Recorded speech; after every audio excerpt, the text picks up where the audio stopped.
the order, and thereafter we had the cabinet secretaries, at least as we had counted from that.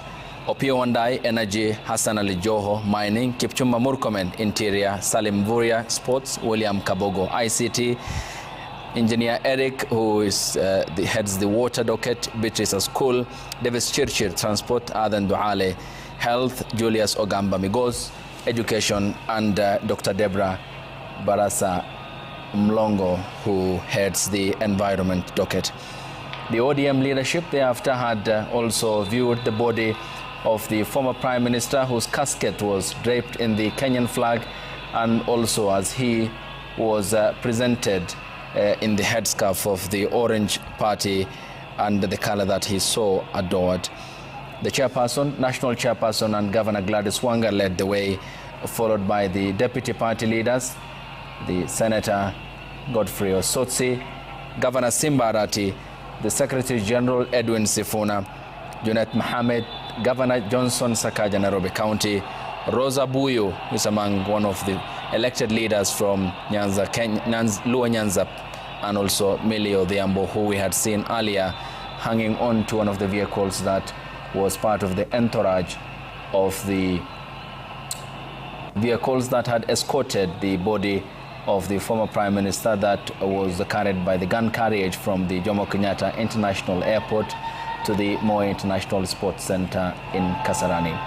We are waiting when the public will be allowed to start viewing the body of the former Prime Minister, a man who with so much ease has won over their hearts and has of course made evident by the multitude of people who today came out to receive his body at the Jomo Kenyatta International Airport, and the others who had waited for the body in Parliament. Now you can see them dancing, awaiting when they will be, of course, allowed to view the body of the former Prime Minister.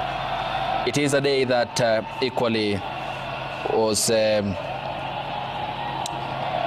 dominated by other activities that had happened also in Siaya, his Bondo home, where we had seen his elder brother Oburu Odinga, who had gone there, the co-chair of that committee, that National Funeral Planning Committee, who had led a process which from our team, our sister station, Ramogi TV, had informed us that it's a process in Luo called Tero Nyak Dala, which is a Luo phrase that refers to the traditional ritual of announcing the death within the family of a member or a community. It is also a difficult period and a painful task, often involving the announcement by a close male relative, such as the father of the deceased, which is loosely translated to taking the cry home, emphasizing the emotional weight of what the process bears. The former Prime Minister, of course, he was symbolized by many, and as you had seen, the respects that were paid by the President who had led the family and other government dignitaries, the Deputy President, the former President Uhuru Kenyatta, the Chief of the Defense Forces, General Charles Kahariri, and just in close proximity with the people who are awaiting for clearance before they are allowed to view the body of the former Prime Minister, and consultation with a member there, the question that they have been asking. You can see the General Service Unit officers blocking them away from the entrance that not sure whether it leads to where exactly the body of the former Prime Minister is and how they will be allowed to also view the body of the Prime Minister, which was jetted back to the country this morning from Mumbai in India, following the long flight to and from Mumbai, which had taken off from the JKIA yesterday, 5 minutes to 7 p.m. local time, and landed some minutes past 3 a.m. before again flying back home bearing the casket which had the body of the former Prime Minister. We can see the agitation among ODM supporters here, perhaps signifying something, and they seem seeking some direction on what happens next and when they will be allowed also to view the body of the former Prime Minister. We had also spoken to Jimmy Mbogo, who had given us an update regarding what has happened before they were dispersed and had gunshot sounds rather, and alongside Ben Kirui, who we had also in Kasarani. Once and we get hold of them, we'll be able to also seek further information from them. And this is the current state of affairs at the stadium. Quite a busy day also for the logistical team that had moved the viewing to this venue, given the logistical challenges it did present when earlier on the communication was yesterday issued by the Deputy President, Professor Kithure Kindiki, that this process will be happening in Parliament, and thereafter the quick decision that was made when the public who came out to wait for the body of the Prime Minister in Parliament had overpowered the security apparatus.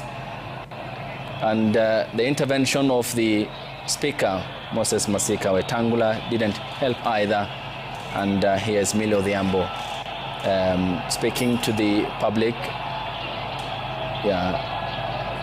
And also by her side is her colleague lawmaker from the ODM party, seems to be giving suggestions that they will be allowed in to also view the body of the former Prime Minister.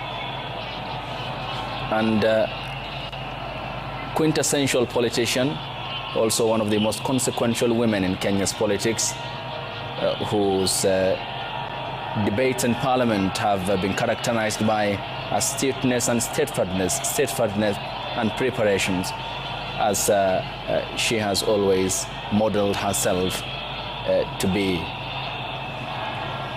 They seem to be the two only lawmakers, and Babu Owino and Millie Odhiambo, who are here to speak to the public.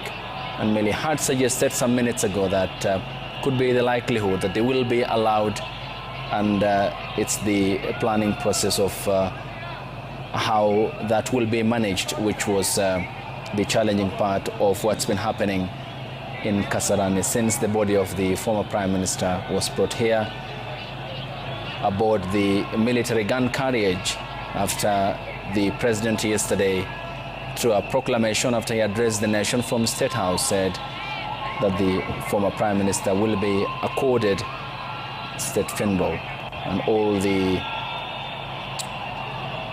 privileges that come with that process.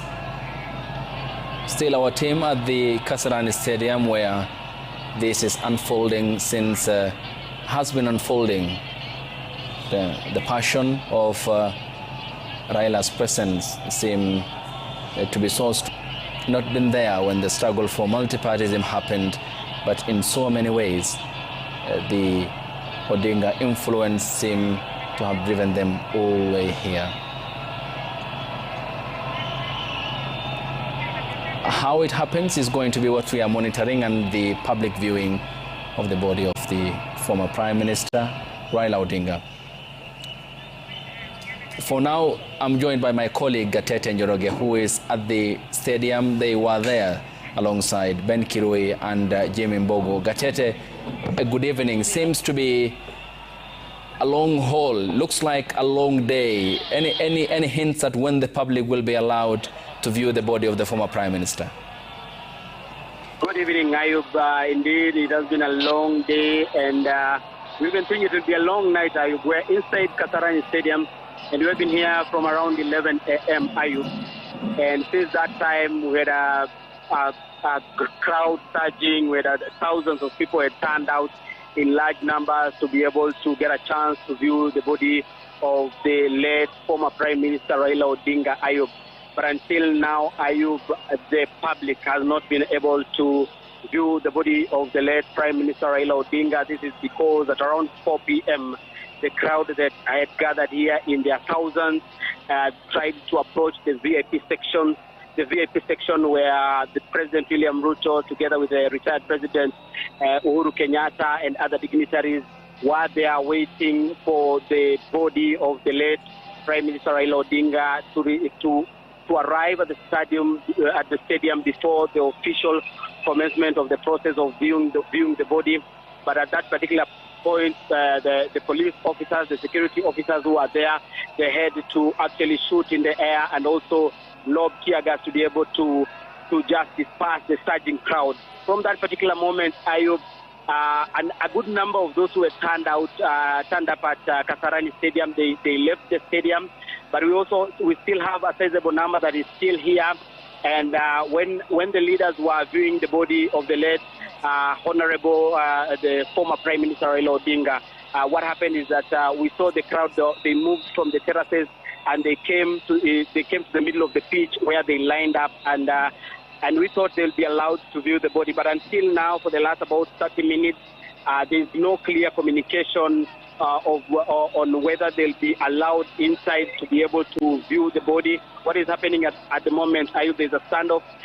You can see there are those who have lined up, and if my cameraman can just show you closer to the VIP, you can see there are a number of security officers, majorly the GS2 security officers, who are blocking a good number of people who are actually going upstairs to try and access the VIP section where the body of the late Right Honorable former Prime Minister is lying in state. At the moment, Ayub, let me say it's a standoff.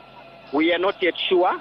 We have seen a number of leaders up there trying to calm the crowd. But at the moment, Ayub, there is no clear communication on whether they'll be allowed to go inside and access the area where the body of the late former Prime Minister is lying in state. But at the moment, Ayub, we are camping here.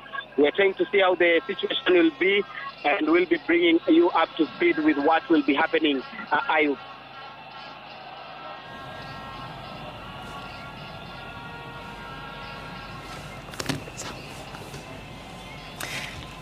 Gatete, thank you. Much appreciated for the brief assessment that you had given us. Still, we are keeping an eye on the Moi International Sports Center, Kasarani, and waiting for, or keeping an eye in that regard, for when the members of the public will be allowed to also view the body of the former Prime Minister Raila Odinga. And on your screens at the moment is the Embakasi MP, East MP Babu Owino, who is agencies.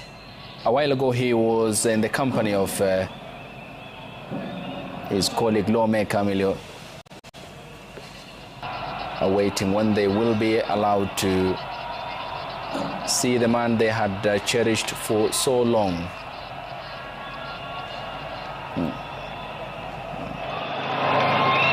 Listening to the public and perhaps what they are saying. Our camera is still trained on whether they will be allowed through the entrance. The lawmakers were allowed to pay their respects to the former Prime Minister. A representation, of course, which was across board, including former President Uhuru Kenyatta and the Chief of the Defense Forces, General Charles Kahariri, and the three commanders of the three services, the Air Force, the Navy, and the Army, the cabinet secretaries that we had seen, and also the leadership of the ODM party. Quite interesting scenes that we are seeing, and we'll be keeping an eye here on Kasarani to see what happens next. And also in Bondo, where on Sunday the former Prime Minister will be laid to rest. We'll give you the updates as they develop, and Kasarani will be our focal point of attention and where our cameras are. Yes, Kidi. Finally, the reality seems to be setting in. I usually the floor to my brother Materi. Okay, please. Yeah, I know it's quite difficult, a very, very difficult moment for both of us. Kenyatta, then Mama Ida was there, and the thought that immediately rang in my mind is, where is Raila? That is the kind of history, that is the kind of life that we are from 1994 onwards. Raila has always been very consistent, very permanent, very present in all our national decisive moments, be it celebrations, be it trying times. Raila has always been there. And therefore, I can feel what my other supporters of Baba are feeling. The emptiness. Mzee is departed from our midst, is slowly sinking in. And it's very, very difficult, given the history that he has left behind, for his shoes to be filled. I'm so sure with too, he has been active in politics. That would give him almost 40-something years, going into detention from 1982 to 1986, being released for a short time, then going back again, detention from 1989 to 9 back, joins the father and the Young Turks to fight for multi-party democracy. He's again very present in our lives in 1997, when there to defend us. When push comes to shove, who will be there to defend us that now Baba is not around? So you can understand the emptiness that comes with that. You can understand the kind of sadness that comes with that. You can understand why it is quite emotional even for us to figure out what is going to happen next. But gallantly, he has left behind sons and daughters who he has mentored, who he has trained, and who he has shown the ropes of leadership, who are able to politicians who make the weather. And certainly Raila ODINGA was among that list, is it? That goes without told us that the good men do, and I think that is in his play, Julius Caesar, that the good men do are often interred with their bones, but the bad they do usually live on long after they are dead. For Raila's case, I think the reverse will be true, because as we are seated here, as we are viewing the body of the former Prime Minister Raila ODINGA, I was reflecting at what a visionary man Raila was. You realize that every major milestones we have made as a country in the area of governance had Raila's imprint on it. If you begin with the road network infrastructure, the bulk of that, the thinking that went into that happened during President Kibaki and the first phase of the implementation. And remember, for 8 of the 10 years when President Kibaki was in office, road ministry was solidly under the belt of Raila ODINGA. The first 3 years as minister himself, and when he was prime minister, he appointed both Kipkalia Kones and Franklin Bett to take care of the roads docket, and they did a wonderful job. Today, driving around Nairobi, I can't imagine how driving across Nairobi was before the bypasses that we see around. And when Raila ODINGA, then as minister, was conceiving the bypass project, he received a lot of backlash from the political class. And the matter by saying that Raila is certainly a politician who lived to that adage by Winston Churchill. That he made the weather. He did, made the weather. Yeah. And Alex, then for the mentorship that he has provided for young Kenyan, some who had some who experienced that close proximity like you did, and Kidi himself, and the others, especially those who were born post-1997, what are the lessons that they now carry forward in the new Kenya that will be, and at times, by this token, Raila was a good leader. Raila was the best leader that we've ever had, because if you look at the number of mentees that he had, At the screen, we are seeing Babu Owino, we see the likes of Caleb Amisi, we see the likes of Senator Sifuna in Nairobi, we see the likes of Mark Nyamita. All these are products of Raila Odinga school of thought. Then those ones who are yet to make it to parliament, because he also gave us of how he gave the young people space. He understood that the development and future prospects of this country. And I think the way Sifuna aptly captures it, that if it were not for Raila, then probably he wouldn't be the Secretary General of ODM. If you picture that, him inheriting the position, or rather getting the position from Anyang' Nyong'o, who is basically a contemporary, it's quite phenomenal that Raila had a lot of respect, had a lot of trust, even in the capacity of young leaders, and he provided a platform for them to grow. The second bit, Ayub, is from where I sit, if you'd want to know the character of someone, you look at his contemporaries. If you look at the Right Honorable Raila contemporaries, being Raila kept very close to him.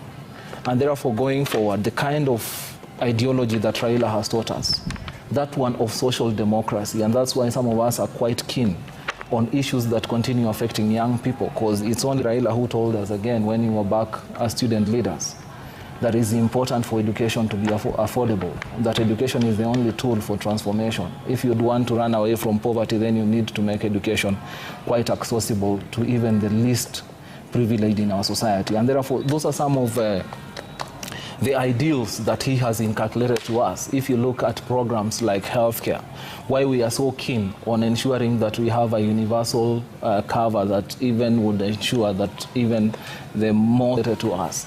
Top among all those, definitely push into the Constitution, and it has been acted. And therefore, the challenge that remains to us as the people that he mentored is how do we strengthen and deepen the country going. So cherished a parliamentary system of governance, pushing for it before we had come up with what we have at the moment. And is this what then the discussion should be revolving around going forward for equity and social justice that he has advocated for? Because when Raila was advocating for parliamentary system of governance, I think there was both not only the brilliance into it and all, but also foresight. Because when you come to the question of transfer of power, pure presidentialism has got what you call inherent problems to it. That transfer of power within the presidential system has to take place in the streets. And history has demonstrated that it can be very disruptive. You know, every year we got into elections, Ayub, a year before the elections, capital takes flight to the sidelines. And a year after elections, it takes between 6 months and it takes about 6 months to 1 year after elections for that if the country has lost faith in the prime minister, then what happened to Liz Truss happens to you. Liz Truss was in office for 45 days, but then when he was unable to earn the trust of... sorry. It's a moment of great personal and national grief. Yes, yeah, so we can mix these things. Yeah. I'm sorry. Yes, and even Boris Johnson before her. The other thing is that a parliamentary system also can promise stability. When Lee Kuan Yew had opportunity to lead Singapore, because of how he was able to earn the trust of the people, the people were able to keep him in office for quite some time. Until 1990? Yeah, until 1990, from the 60s. Yeah. And even Margaret Thatcher. Margaret Thatcher was in office for, I think, 11 years straight, in part because of how she was able to inspire confidence. And even Tony Blair after her. So I think that Raila, and again, this brings us to the question of transitions. In context of leader is, if he is able to inspire the public, he is able to retain the office for long, then it means that, you know, he can be in office for long enough to, you know, implement some of the programs they have. In presidentialism, you know that after 10 years you are done, however good your ideas were. Thank you. Yeah. I don't know. Yeah, yes. I don't know if I can add something on that, because this is a conversation that I had also with the Right Honorable. That I remember vividly at some point I actually challenged him. The points that I remember him explaining to me is that there was a research that had been done by political scientists that had indicated that in a heterogeneous society like Kenya, where you have 42 plus ethnic communities, parliamentary systems tend to work more as opposed to a presidential system. And I think Raila, having observed and comprehended the history, the political history of this country, he actually thought that that is the solution that parliament. That in a parliamentary system, you would have ministers sitting in that parliament. Yeah. So in terms of accountability, they are there, and you can be the members of parliament who are the representatives of the people, can exercise checks and balances and can exercise that aspect of accountability as opposed to presidential systems. We have had like in parliament where cabinet ministers do not appear 3-4 times than when they are summoned by the relevant committees. And I think Raila, with the kind of precision that he had on governance, he tended more on aspect of parliamentary system, thinking that first, in terms of representation, it really worked for Kenyans being a multi-ethnic community or rather society. Then the aspect of accountability that is very keen in the journey that Raila has traveled all along, the fight of anti-corruption, ensuring that there is integrity, ensuring that the taxpayers' money is used in an efficient manner to transform the lives and livelihoods of Kenyans, is put into account, and those ones who are responsible for taking care of this particular kitty are actually accountable to the people. Yeah, and Kidi, Margaret Thatcher, who you had quoted, she believed in a major principle, as put in one of the eulogies following her passing on, that she was no starry-eyed internationalist, but again her approach was rooted in simple and clear principles. Strength abroad begins with strength at home. Deterrence, not appeasement. Firmly believed that the government cannot own major companies. The need for the opening up of the economy, the private sector to flourish and create jobs so that more decent jobs can be created for the people to be taxed. And it's the same principle, is it, that ODINGA had constantly believed in, but came up against a wave of opposition that at times, and in most cases, bordered on character assassinating him and his family, to which he has never filed any lawsuit in a court of law. So, I mean, his approach was largely a bird's eye view, is it? And it's going to be a void that will be missed at the party level and an asset at the national level. And I'm glad you pointed out that about Margaret Thatcher. I come from Kenya African National Union, where, of course, I have the good fortune of serving the Grand Old Party. The Grand Old Party under Senator Gideon Moi, where I serve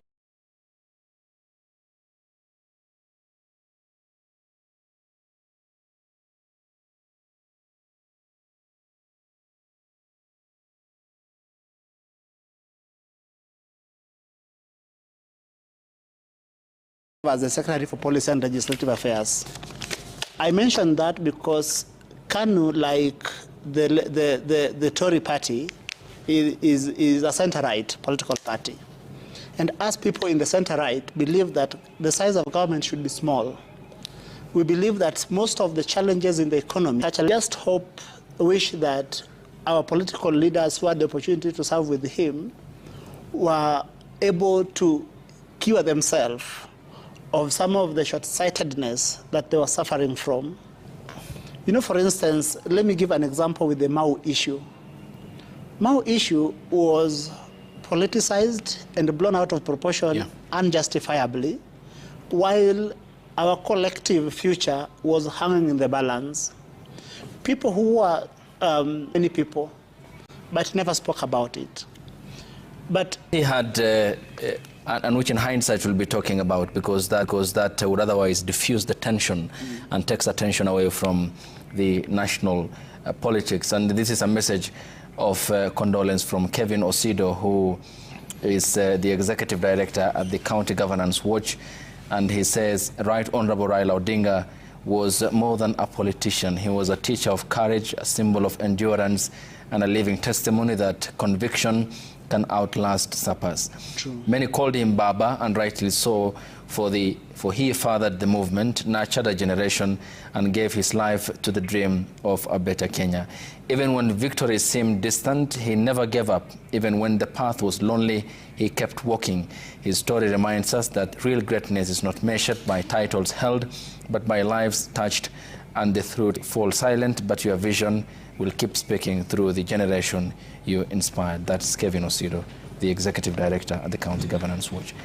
And given that, Alex, we have to live with this problem, that is the consequences that accompany presidential elections that are costly and beyond that consequential, given the uncertainty that engulfs the country in the aftermath of every electoral cycle.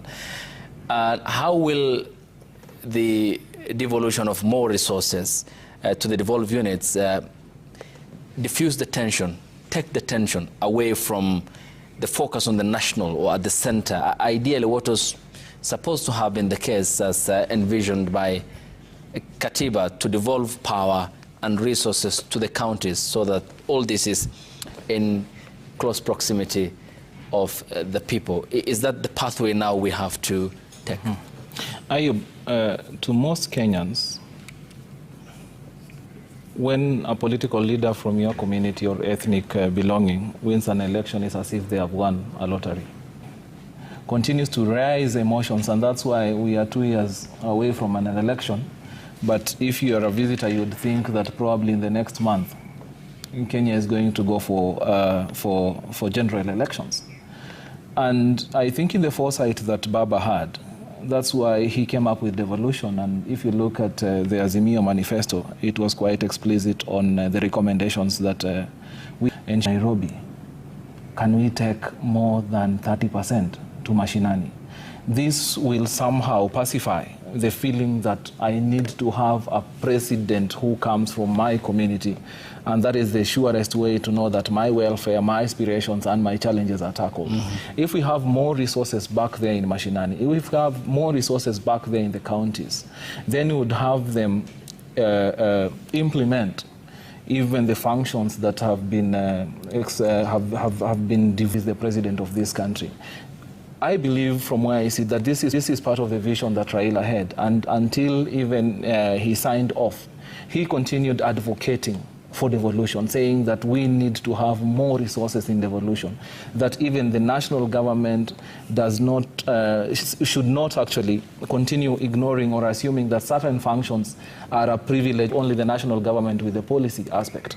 And I think this is some of the challenges that up to now we have not been able to solve, because for instance, the budget of the Ministry of Health alone is more than the shared revenue that goes to counties, to the 47 counties, which basically beats the logic why in our constitution we say that health is devolved, while a big chunk of our budget still remains at the national government. I don't think this is part of the vision that the drafters of the constitution, including Raila Amolo Odinga, had when they were drafting the aspects of devolution. If you look at roads, and Raila has been quite vocal on that, on the functions of Kura, of the functions of Kera, on the functions of Kenha. He has been indicating that rather than giving this money again to members of parliament, this money should actually go, should not remain at the national government, but should go to county governments, because we know the way I had indicated earlier, that some counties, I think it was Mandera, it never had a single kilometer of tarmac road.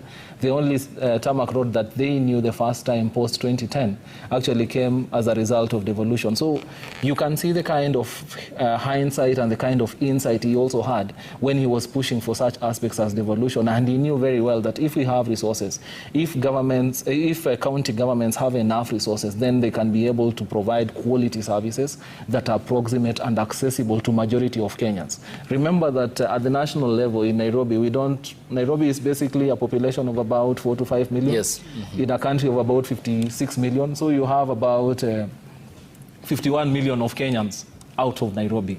And basically, if you extrapolate it further to urban centers, you'd realize that majority of our population are actually in rural areas. So for us to ensure that we have taken advantage of even the enormous potential that Kenya has, devolution has to work. And I think that is a challenge that Mzee Raila Amolo Odinga left for us, that we as his mentees have to fight for devolution, have to ensure that there are more resources, but also ensure that once these resources go to county governments, the aspect of accountability is key. Yeah, and he was keenly very fastidious in preparation for debates at the National Assembly, and espouses that throughout his political career.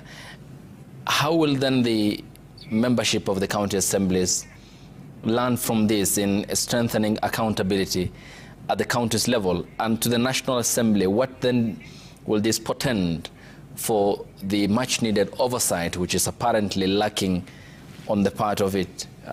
Is there something that they can learn from the former Prime Minister? A lot, a lot. We were the kids who were coming of age during the life of the 10th Parliament. Yeah.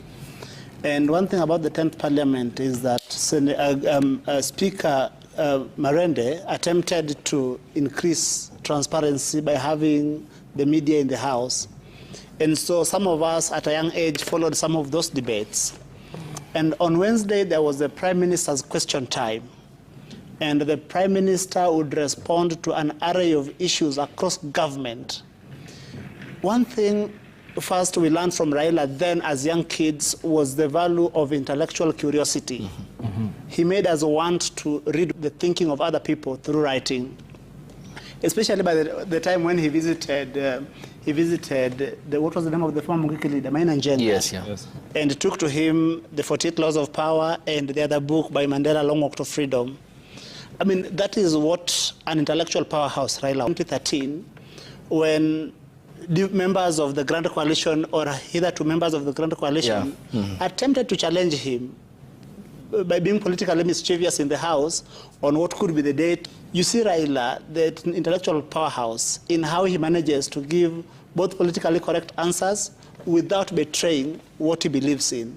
So I think one thing our members of the County Assembly and the National Assembly will learn from this great African statesman. And the other members of the Odinga family who are there to bring back the body of the former Prime Minister. That included the delegation which was headed by the Prime Cabinet Secretary and also made up by others, including the Nairobi County Governor, Johnson Sakaja, CS Ali Hassan Joho, and the other leaders who are airborne for cumulatively about 17 hours before they jetted back to Kenya with the aircraft that had carried the body of the former Prime Minister. This was the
that was the man he was. Kweli yeye akikuona tu atakuuliza vipi nyumbani, vipi watoto, hata kujua mama, atajua.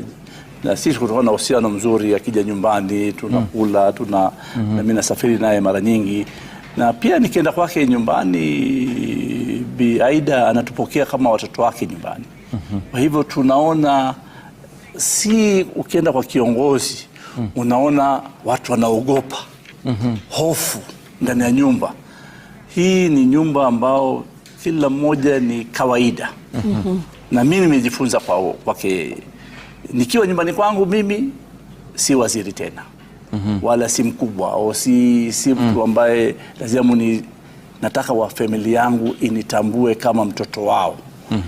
Na kwa sababu mimi ni chinja mimba kwenye familia yangu, katika familia ya watu 10, kwa hivyo nataka mimi kubaki vile vile last born mbele ya macho yao. Si madharau, japokuwa wao wananiheshimu, wananiweka kwenye hadhi ya juu, lakini mimi heshima yangu ni juu zaidi kwa sababu wao ni wakubwa zangu. Ambapo pia alimfanyia campaign. Kwa kweli Mama Aida ni nguzo ya nyumba, si ya nyumba peke yake, pia ni siasa. Hili ukiangalia Mama Aida, unaona mama ambao ataendelea na kumon bwana yake, lakini mimi naona pia akimon atali kazi ya bwana wake iishe namna hii, kwa sababu ameishi kwa miaka mingi, nafikiri karibu miaka 40 50 tangu au bibi yake. Na kwa hivyo unaweza kuelewa na yeye. Mimi nikiona Mama Aida, nje inamhitaji na wanataka kuona kazi bwana yake alifanya kwa miaka mingi.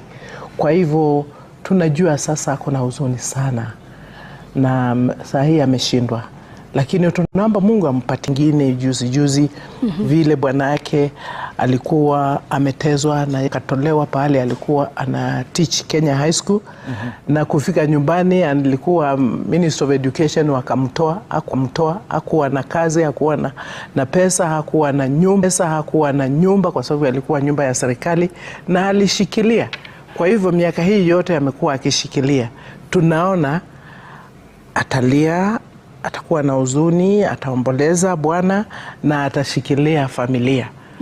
Na hata sisi zote ni lazima tuendelee na kufikiria vile Mheshimiwa Raila Amolo Odinga alikuwa anataka nchi iendelee. Akiomba kiti ya Yela, uliona vile kura ilimiminika, walio serikalini na walio upinzani. Alipata kura nyingi sana. Wengi wakasema mtoto wake lazima watampa kura pale. Na ukiangalia hata vile aliishi na mtoto wake, kijana wake wa kwanza, kabla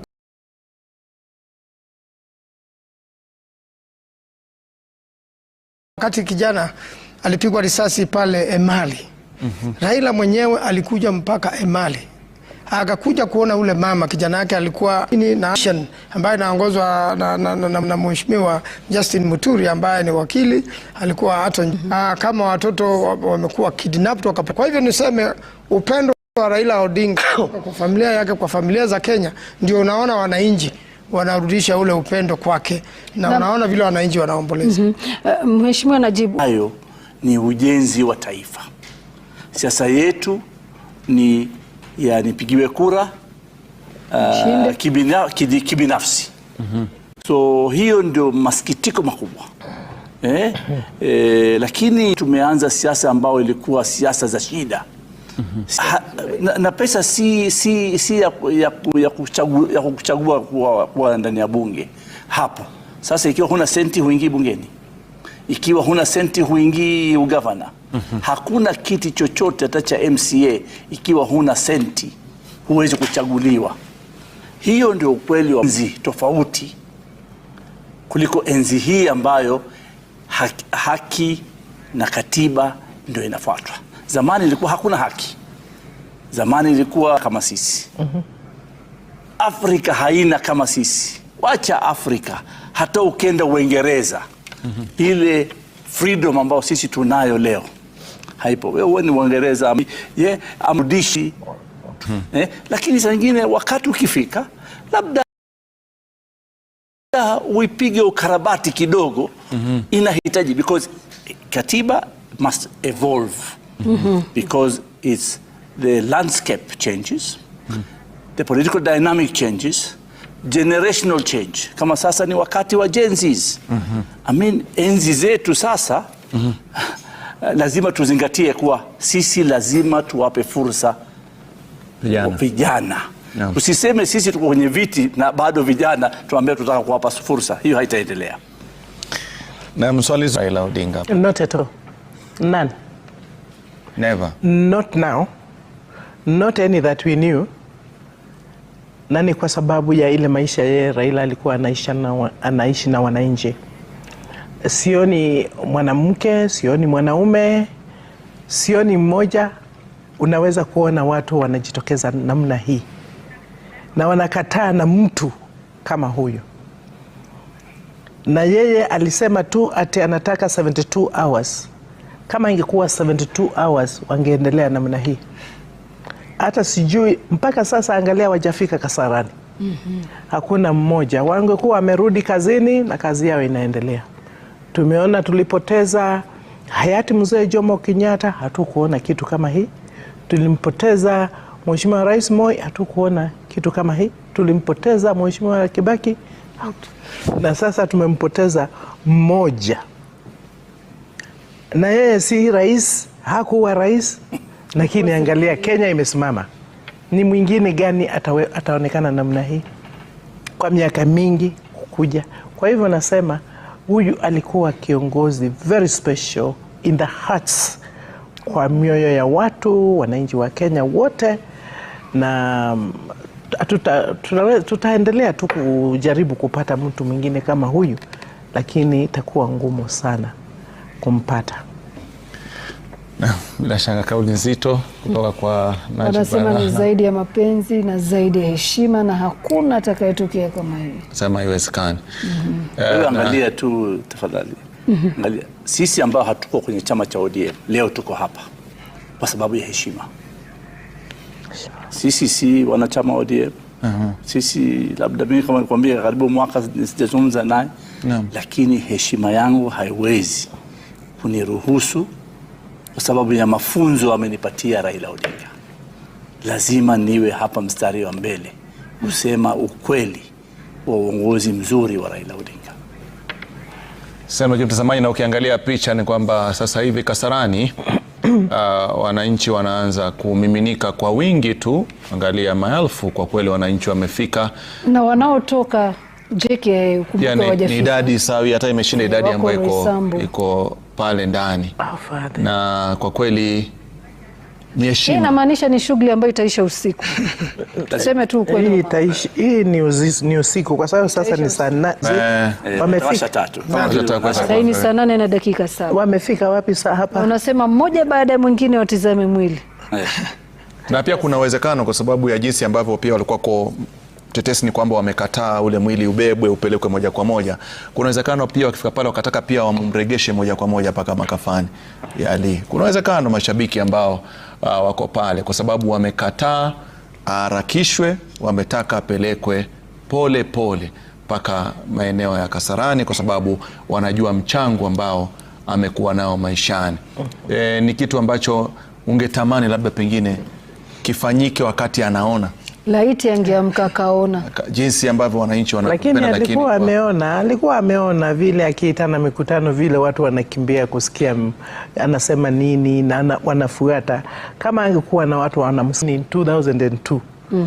Isipokuwa ni Mheshimiwa Kibaki alikuwa, kwa sababu hii ni historia ambayo tutaishi nayo kwa miaka mingi kwamba ameishi uhai wake, si mkamilifu, lakini kwa yale machache ambayo ameweza kuwa kuyaamini yaligusa athari za watu wengine. Na ndio pale kwa kuna swali ambalo kwa tumemuuliza Dani Maanzo, ameuliza Ndulu wakati wa nyuma, labda pengine hii ni changamoto kwa viongozi wote walio madarakani, sio tu siasa, sehemu yoyote ujiulize, laiti mimi Mwenyezi Mungu atanichukua kama leo, mimi nitakumbukwa kwa kitu gani?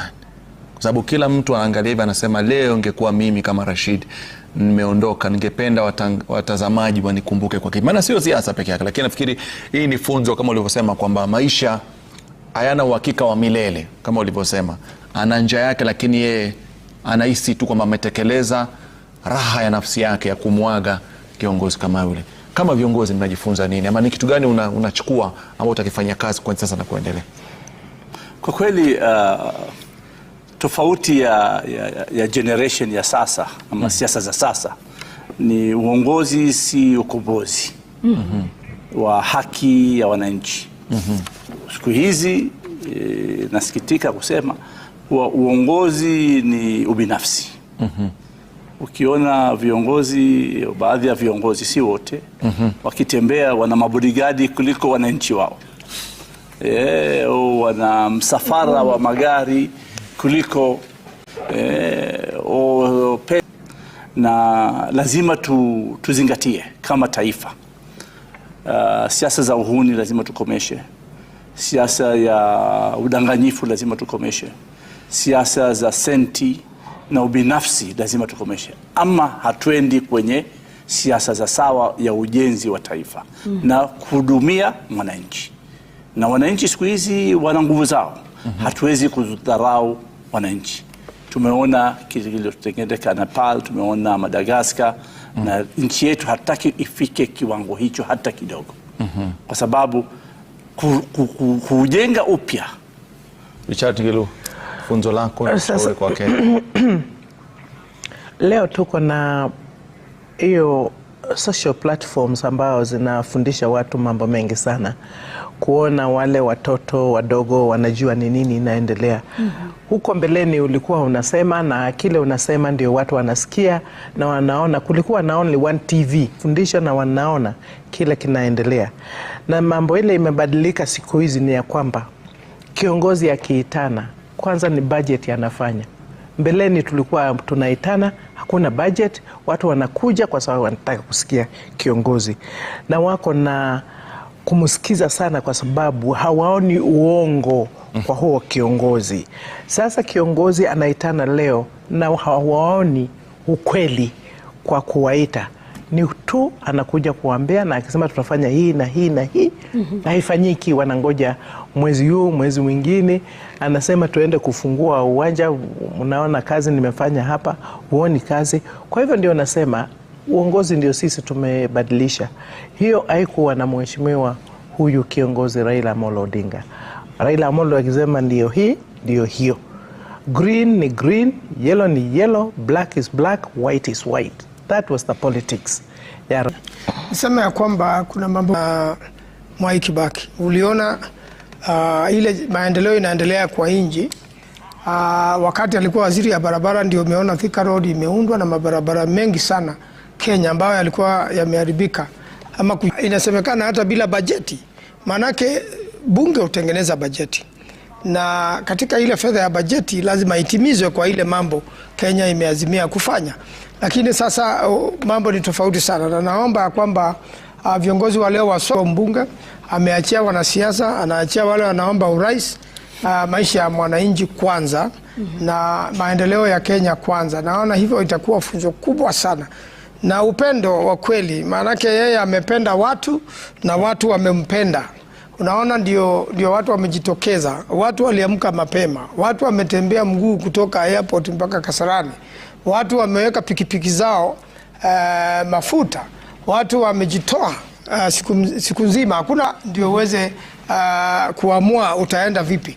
Kwa hivyo nafikiri hiyo ndio inji tunafaa kuwa nayo, na tunaomba kwamba Wakenya watakubaliwa waomboleze, watosheke, waridhike, wafanye kile wangependa kufanya kwa maombolezi, kama vile matakwa yao imekubalika leo. Wakaenda airport, matakwa yao yakakubalika, wakaenda Mombasa Road, matakwa yao yakakubalika, wakaenda Thika Road, na mpaka sasa tunaona wananchi wako huru kuomboleza Raila Odinga. Naam. Shukran sana Dan Manzo, seneta ambaye amekuwa hapa kuanzia asubuhi. ameweza kuwa na Trevor Mbija, tumekuwa naye pia kuweza kueleza tu na kuchangia kuhusiana na safari hii. Charity Ngilu ambaye pia vile vile ni mwandani wa karibu wa Raila Amolo Odinga, amekuwa naye katika safari ya kisiasa, na pia vile vile Najib Balala, mwandani wa Raila Amolo Odinga, ikizungumzwa ODM. Basi ni watu ambao walikaa kisuka paka ikawa chama, na pia wao wanazidi kuomboleza rafiki yao, mwanasiasa, mshauri wao, mlezi wao wa siasa ambaye ametangulia mbele za haki. Na sisi kwa kweli tunawashukuru, maana najua bado mna siku ndefu. Mmefika asubuhi kumlaki, na mimi na imani bado shughuli zinaendelea, na imani kwamba mtafika Bondo kuweza kumwaga. Lakini sisi tunasema asante. Naam, kutoka kwetu mtazamaji tunasema shukran sana, na kama tunavyokuacha na picha hizi za uga wa Kasarani, maelfu na maelfu ya Wakenya kutoka maeneo tofauti tofauti wameweza kuwasili katika uga wa Kasarani kutoa heshima zao za mwisho siku hii ya leo. Lakini kumbuke kwamba ratiba ya kesho inaendelea kama ilivyoratibiwa siku ya Raila Amolo. Yupo Dan Manzo pia bado yupo Raila. Na ikumbuke kwamba Najib bado ana gari lake la RC. Na amesema na ukizungumza ODM wezi muondoa, manake ndio kila kitu chake. Na mkoko Ayub Abdikadir. Luke, what's going on over there? I'm doing the work. I'm doing everything. You're way too scatterbrained. You are using way too many tools. You can get it all done with ClickUp. It houses your docs. You can share calendars. You can share files. You can chat with your team. You can video conference. And it's all... What does this app do? Everything. Thanks.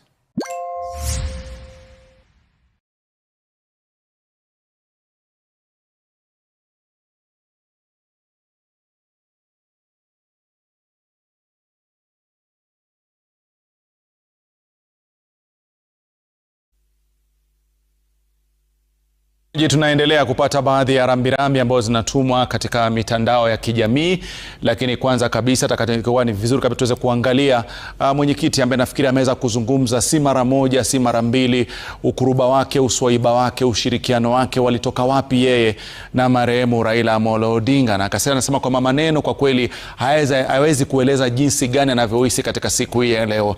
Ni taarifa ambazo zimeweza kumgusa pakubwa sana.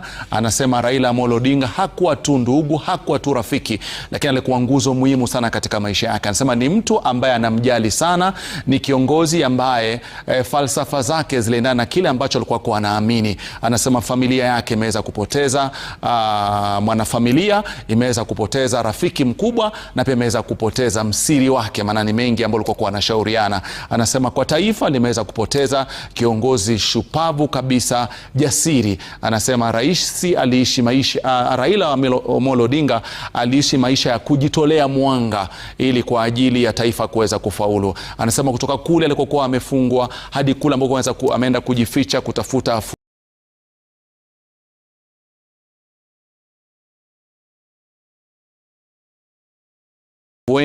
mpaka sasa hivi katika barabara zetu. Anasema ukiangalia katika macho yake na mwili wake, alijitolea mwanga kuhakikisha kwamba kuna kuwa na mabadiliko, na yeye kwa kweli kwamba aliweza kuna mengi ambayo aliweza kupatikana. Anasema kwa sasa hivi anamkumbuka pia kwa mchango katika katiba yetu ya Kenya, akija katika masuala ya ugatuzi ambao aliweza kuleta kwa taifa letu la Kenya, ukija katika masuala ya uhuru wa mahakama kama alivyozungumza pale Linus Kaikai pia ameweza kuzungumzia hapa. Anasema ni mtu ambaye kwa kweli aliweza kutoa mchango kuhakikisha kwamba kutakuwa na uwazi na uwajibikaji katika nchi yetu ya Kenya. Anasema siku ambazo zitakuwa zinakuja, siku za kesho na kesho kutwa, anasema kwamba mambo yatakuwa sawa bila Raila Amolo Odinga. Kwa mjane Mama Aida Odinga, kwa wanaye marehemu Raila Odinga, na kwa Wakenya kwa ujumla, kwake anawapa pole, na pia vile vile kwa kwetu ni kuweza kumwombea dua, manake pigo hili ni pigo kubwa na la taifa kwa ujumla. Mwenyekiti Royal Media Services Daktari SK Macharia akiwa ameweza kutoa rambirambi zake. Na tukisonga mbele pia vile vile tunajua kwamba alikuwa ni mtu wake wa karibu ambaye ni rafiki. Tuenda kwa jaji mkuu ambaye anasema kwamba ameweza kupokea taarifa hizi kwa huzuni mkubwa sana katika kusikia taarifa za kifo chake Raila Amolo Odinga aliyekuwa waziri mkuu hapa nchini Kenya. Anasema kwa niaba ya taasisi ya mahakama na pia vile vile katika tume ile ya huduma za mahakama, na kwa niaba yake mwenyewe anapeleka rambirambi zake kwa mama Aida Odinga, familia nzima Aida Odinga, na pia vile vile kwa wananchi wa Jamhuri ya Kenya. Anasema yupo nao katika kipindi hiki cha maombolezo, wakati taifa linaomboleza kuondokewa kwa nguzo muhimu sana hapa nchini Kenya. Huyo ni Martha Koome, jaji mkuu. Tukienda kwa Samia Suluhu Hassan ambaye ni rais wa Jamhuri ya Tanzania, anasema nimepokea kwa masikitiko makubwa taarifa ya kifo cha Mheshimiwa Raila Amolo Odinga. Anasema tumempoteza kiongozi mahiri, mwana jumuiya wa Afrika Mashariki, mpenda amani na mtafuta suluhu, ambaye ushawishi na upendo wake haukuwa tu ndani ya Kenya bali Afrika Mashariki na Afrika kwa ujumla. Msiba usi wa Kenya pekee bali wetu sote. Kwa niaba ya serikali na wananchi wa Jamhuri ya Muungano wa Tanzania, ninatuma salamu za pole kwa Rais wa Jamhuri ya Kenya, Mheshimiwa Daktari William Samoei Ruto, mama Aida Odinga, watoto, familia, ndugu, jamaa na marafiki na wananchi wote wa Kenya kwa msiba huu. Tunaungana kuwaombea kwa Mwenyezi Mungu awajalie subra, faraja na imani katika kipindi hiki, na ailaze roho ya mpendwa wetu Mheshimiwa Raila Amolo Odinga mahali pema peponi. Hiyo ndio ambao ni risala ya rambirambi kutoka kwa Rais wa Jamhuri ya Tanzania ambaye ni Samia Suluhu Hassan. Mtazamaji, bado pia kuna mambo mengi ambayo yanaendelea hapa nchini Eldoret. Mwelekezi wangu ndio picha ambayo anaonyesha pale, mwelekezi wangu Ibrahim, kwa mambo yalivyo. Lakini kuna swali ningependa kukuuliza tu Linus Kaikai, kabla tuelekee Eldoret, kwa sababu umeizungumza hapa historia ya marehemu Raila Amolo Odinga, na ukitaja historia hiyo na ukitaja historia ya baba yake, unaona kwamba ni watu ambao walitangamana na watu kutoka makabila tofauti tofauti, walishirikiana na watu kutoka Mlima Kenya. Ukabila ni kitu kimoja cha huzuni sana katika nchi hii, na ni ugonjwa ambao ukiangalia mwanzo wake ama chanzo chake ni katika siasa zilizofuatia baada tu ya kupata uhuru wa mwaka 1963. Na nitajaribu kuelezea kwa kifupi kwamba ilianza na, kwanza kabisa kabla ya uhuru. Tukumbuke kwamba mazungumzo ya kuleta uhuru nchini ilihusisha sehemu mbili ambazo zilitofautiana sana ideolojia na kimo. For anyone with vision problems, do not drink warm water. Did you know that vision problems have little to do with your eyes? Most people don't know this, but the real reason behind blurry vision, cataracts, and overall eyesight decline has less to do with age, lifestyle, or genetics than we first thought. Here's the problem. No matter what type of glasses you wear or what treatments you try, you're only treating the symptoms. Listen up. Eventually, it will become harder and harder to see clearly, leaving you feeling isolated and less social. This is when your family starts wondering if you're able to take care of yourself. And next thing you know, you're being sent off to the old folks' home. Now, luckily, there's a way to solve this. A renowned eye specialist made a surprising discovery while studying a little-known area of the brain. He was surprised to discover that vision issues seem to derive from one leading cause. Most importantly, he revealed a simple, natural solution that you can start using tonight. This solution now makes it possible to see more clearly, sharpen focus, and even reduce dependency on glasses, all without pills or surgery. In fact, even 80-year-old patients who had been struggling for years were able to restore healthy vision and finally see their grandkids smile again, just like that. So stop what you're doing and tap the Watch Now button to watch a free video guide that shows exactly how this simple vision trick works. No doctor's visits, no spending a fortune. This is something you can easily do at home. Thousands of people are already using this natural solution and have reported finally being able to see clearly again, even in low light conditions. Just imagine. No more squinting, no more eye strain or missing out on the things that matter. And best of all, you'll finally be able to regain your independence and enjoy life on your terms again. So tap the Watch Now button to learn exactly how you can use this simple vision routine starting today.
vikubwa vya kisiasa vilikuwa upande mmoja ni KANU, Kenya African National Union, ambayo ilikuwa inaongozwa na Jomo Kenyatta na Jaramogi Oginga Odinga walikuwa upande mmoja. Kwao kwa upande wao walipendelea siasa ama mfumo wa serikali ya central ama serikali ya katikati ambayo ina madaraka kutoka juu hadi kwenye mashinani. Upande wa kushoto kulikuwa na upande wa Kenya African Democratic Union KADU ambao ulijumuisha viongozi kutoka makabila madogo. Na makabila hayo yalikuwa pamoja na Rais Moi ambaye ni Mkalenjin, Ronald Ngala, babake Noah Katana Ngala kutoka pwani wa chaguzi. Na ili nipate kuongeza, pia kulikuwa na delegations mbili zaidi katika mazungumzo hayo ya kwenda kwenye Lancaster uko London. Vikundi hivyo ni moja ilikuwa ni ya Wamasai ambao walikuwa pamoja wakiongozwa na kina John Keane, John Ole Konchela, Ole Tameno, Ole Sein na viongozi wengine ambao walienda London kuwakilisha swala la Wamasai. Na sababu ya kuwahusisha Wamasai of course ni sababu kulikuwa na mkataba. Kuna Wasomali walio upande wa Kenya na kuna Wasomali walio upande wa mwingine. But yote haya sahau Wasomali na wasahau Wamasai, kwa sababu sasa siasa zikawa kati ya makabila makubwa. Makabila mawili makubwa katika chama cha KANU ambayo yalikuwa pamoja katika chama cha KANU ni kabila la Wakikuyu, ikiwa na rais hakuwa rais wakati wa Jomo Kenyatta, na upande wa Jaluo ambaye ni Jaramogi akiwakilisha. Wao wakatofautiana huko London kwamba ni mfua, kwamba wanazungumza na wazungu ndio wanaambia, unajua haya makabila makubwa yatakuja kuwatawala, kuangamiza, kwa hivyo mtahitaji mfumo wa devolution.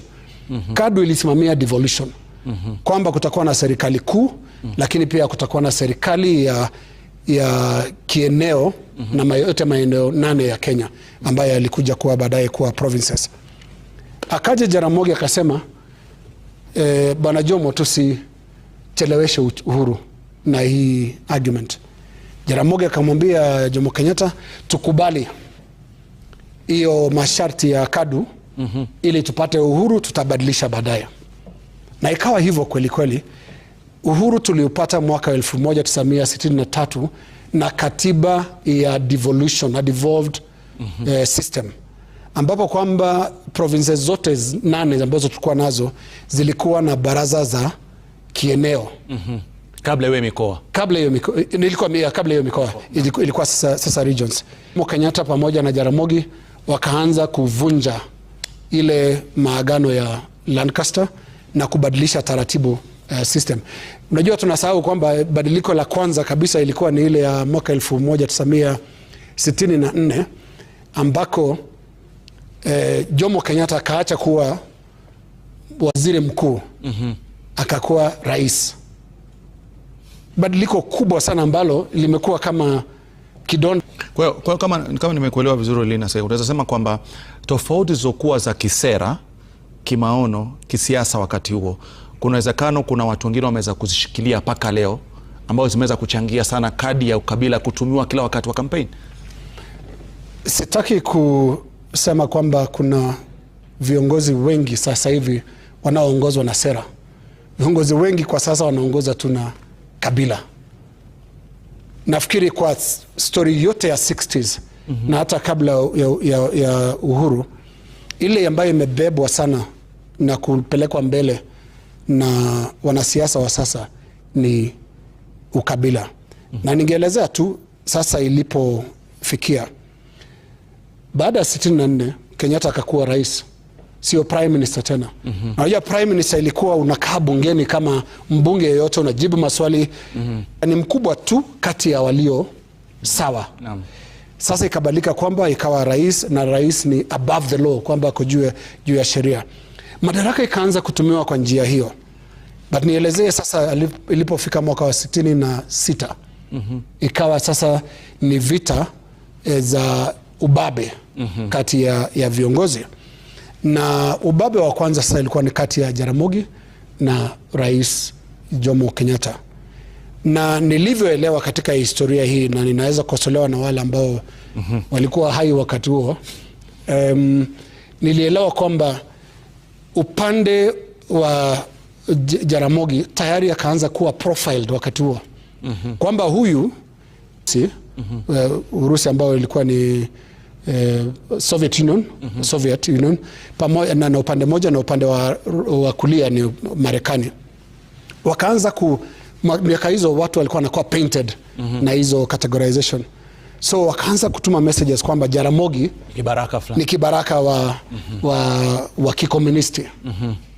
Wakambandika hizo. In fact kuna wakati mwaka wa 66 ama ni wa 66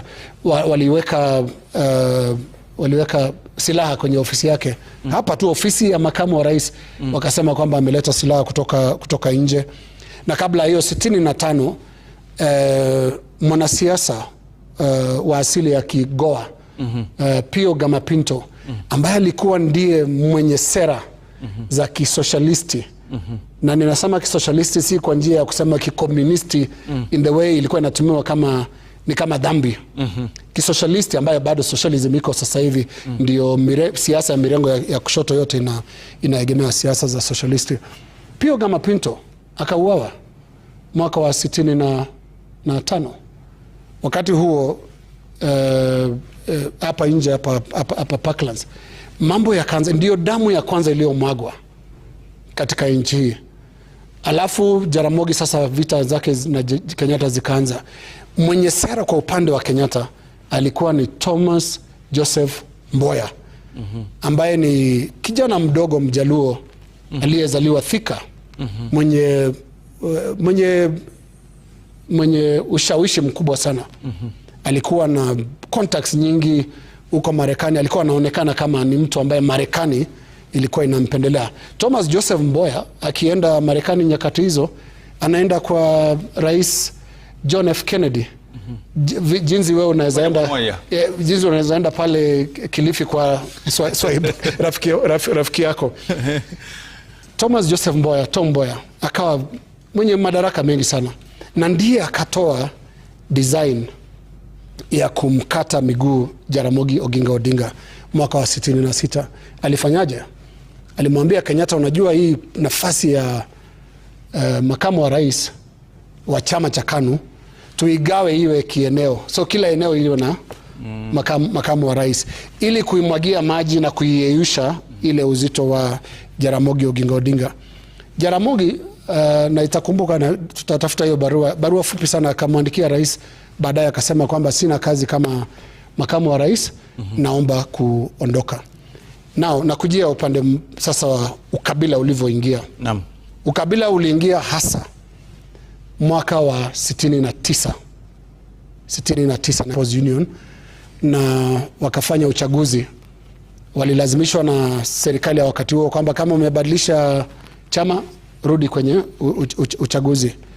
Wakati huo ndipo tukaanza kusoma kwamba kulikuwa na kuchukuliwa kwa inaitwaje, oath, ile kiapo. Watu wanakula kiapo katika sehemu moja ya nchi kwamba uongozi usiende eneo fulani, na watu walikuwa wanasafirishwa kwenda Gatundu na alafu la ziada wakati huo Tom Mboya akapigwa risasi akafa hapa Moi Avenue tarehe 5 mwezi Julai wa 1969. Jomo Kenyatta kaenda kufungua hospitali ya Russia, ile hospitali kuu kwa Kisumu, Oktoba mwaka huo, na kutokea vurugu, watu wengi walipigwa risasi, na Jomo Kenyatta kuanzia mwaka wa 69 hadi afe mwaka wa 78 hakurudi Nyanza, hakuenda tena Nyanza kabisa. Ikaanza kwamba kunakuwa na a formal, ni kama rasmi kugawa nchi na kuacha sehemu fulani. Hiyo ndio original sin ya ukabila katika nchi hii, na ukifuatilia kumekuwa na kwa njia tofauti, na ndivyo naelezea kwamba Raila na babake Jaramogi ilibidi waendelee kubadilisha siasa zao ili kumaliza the isolation ile ambao waliona kwamba jamii inaachwa kabisa. Nyanza kwa miaka mingi haikuwa na maendeleo kwa sababu ya kikabila, na ikakuwa ni kama rasmi kwamba sehemu hiyo wachana nayo. Lakini kimtazamo wako, labda pengine kabla tumpe nafasi Lulu kidogo aweze kutupa maoni, labda pengine kwa dakika moja, unadhani itafika mahali katika nchi yetu ya Kenya ambapo tunaweza kufanya siasa zetu tukaweza kupigana kisera, tukapigana kimaono bila kuendekeza ukabila ndani yake? Kama kweli nimesikia watu wanasema kwamba tumkumbuke labda pengine Raila Amolo Odinga, tufanyeje, inaweza kutupa nafasi tukasema kama Wakenya ukabila si mzuri, na kama Wakenya tuheshimu makabila ya kila mtu, lakini isiwe ndio sababu ya kukandamiza mwingine kwa sababu ya kabila lake. Inaweza ikafika mahali tukaangaliana mimi na Lina kimaono, kimawazo, kisera bila kuendekeza ukabila ndani. Unajua Rashid, mwaka wa 2002 tarehe 30 Disemba nilidhani tushafika hapo kama nchi. Siku hiyo ndio matokeo yalitangazwa ya uchaguzi wa mwaka wa 2002. Wakati huo kulikuwa na viongozi kadhaa kwenye wanaowania urais, lakini contest kamili ilikuwa ni kati ya aliyekuwa kiongozi wa NAK, that is Mwai Kibaki, na kiongozi wa chama cha KANU. Kibaki alipata kura kutoka kila sehemu ya nchi na Uhuru Kenyatta alipata kura kutoka sehemu nyingi za nchi. Na ninakumbuka mood ya nchi. Siku hizo nilikuwa mwanahabari huko South Africa, na nikiwa kwenye ndege kwenda South Africa, nakumbuka aliyekuwa karibu na mimi akaniambia, wewe ni Mkenya. Ilikuwa hata kuna wakati walipima, kulikuwa na some survey ilifanyika, wakasema kwamba Kenyans are the most optimistic. Kujibu swali lako, na watu wengi wenye nia nzuri katika sehemu za madaraka, kwa sababu yote yaliyopatikana mwaka huu wa 2002 yalibadilika mwezi wa 6. Kila kitu ilikuwa imesharudi vile ilikuwa, ukabila umerudi, wale waliosaidiana kuleta madaraka wote majitoa, sikutoa, mnatolewa, mnakorofishana. Kwa hivyo tumeshakuwa hapo, na nitumie tu nafasi pia kusema hiyo peke yake ndio ilikuwa uchaguzi mzuri ambao nchi hii ishawaifanya. Uchaguzi wa mwaka 2002. Kimtazamo yangu kama mwanahabari ambaye nimekuwa kwenye polling station na nimekuwa kwenye tallying center na nini na yote kuangalia katika chaguzi zote, tumekuwa na uchaguzi mmoja tu wenye unasema above board, sijui kwa Kiswahili utasemaje, na huo ni mwaka wa 2002. Yote ingine hiyo ni sarakasi. Na bila shaka Linus Kekai Lulu akiweza kuchanganua safari yake ya akawa mwanahabari, akieleza jinsi ambapo ukabila uliweza kujitokeza. Anasema Wakenya wakapata nafasi nyingine mwaka 2003 kumaliza ukabila na kuuzika kabisa katika kaburi la Saul, lakini anasema miezi kadhaa tu chimbuko la ukabila likaanza tena. Tutakuwa nazungumza naye zaidi kuhusiana na mengi.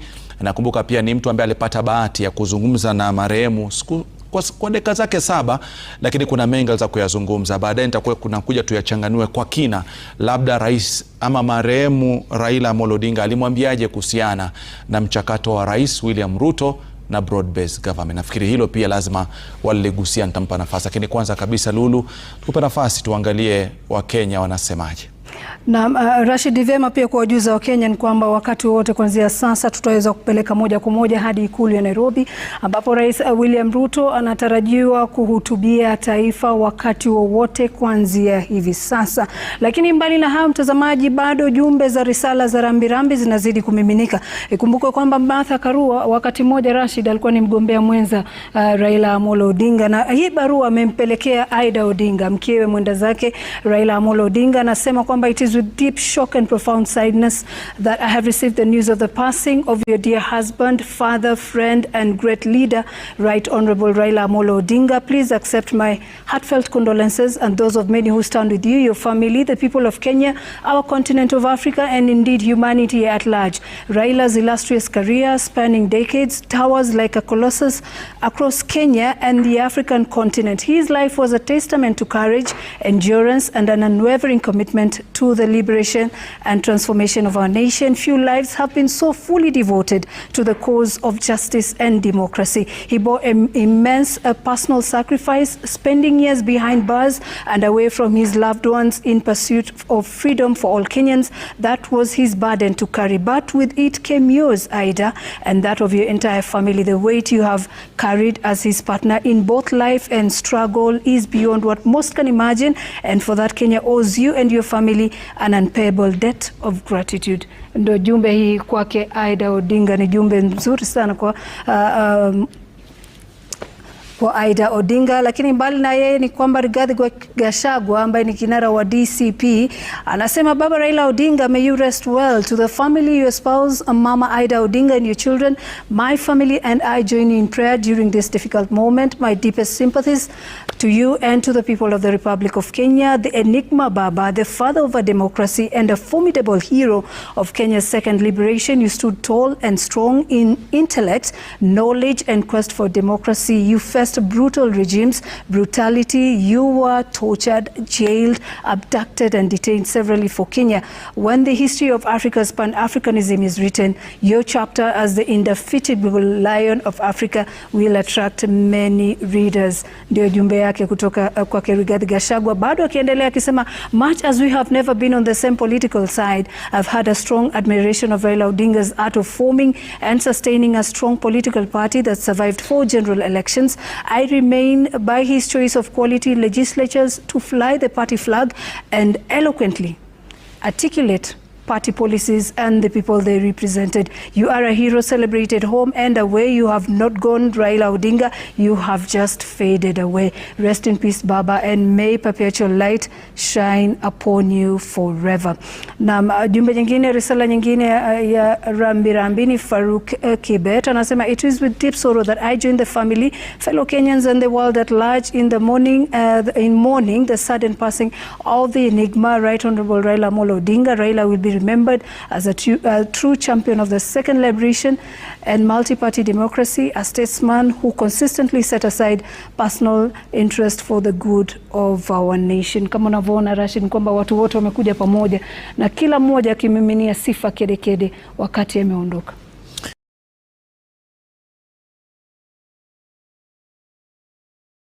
Thank you very much. Let me start by recognizing the chair of the ICJ. Let me also recognize my very good friends who are present in this assembly. My good friend Evan Zogada, Fred Thwok. These were some of my better students, but the bad ones became politicians.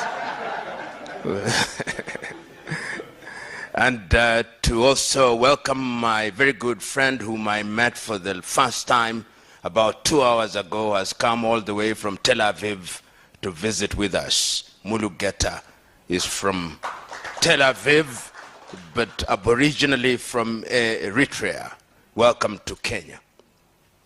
I've had the advantage of listening to the submission that have been made before my invitation, and I associate myself with what has been said. I've just sent to the chair an image of The Advocate, which was a magazine of the Law Society of Kenya, which was published on the 2nd day of November 1992. I was the editor of that particular edition. And it was just before the first multi-party elections.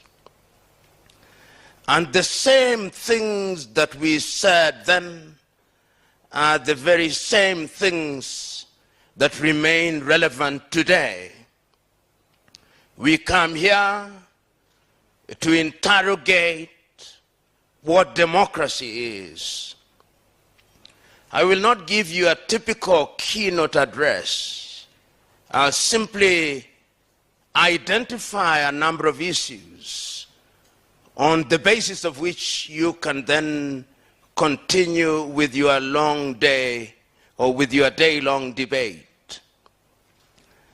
Last night, I was watching the results of the elections that had been called in Canada, snap elections.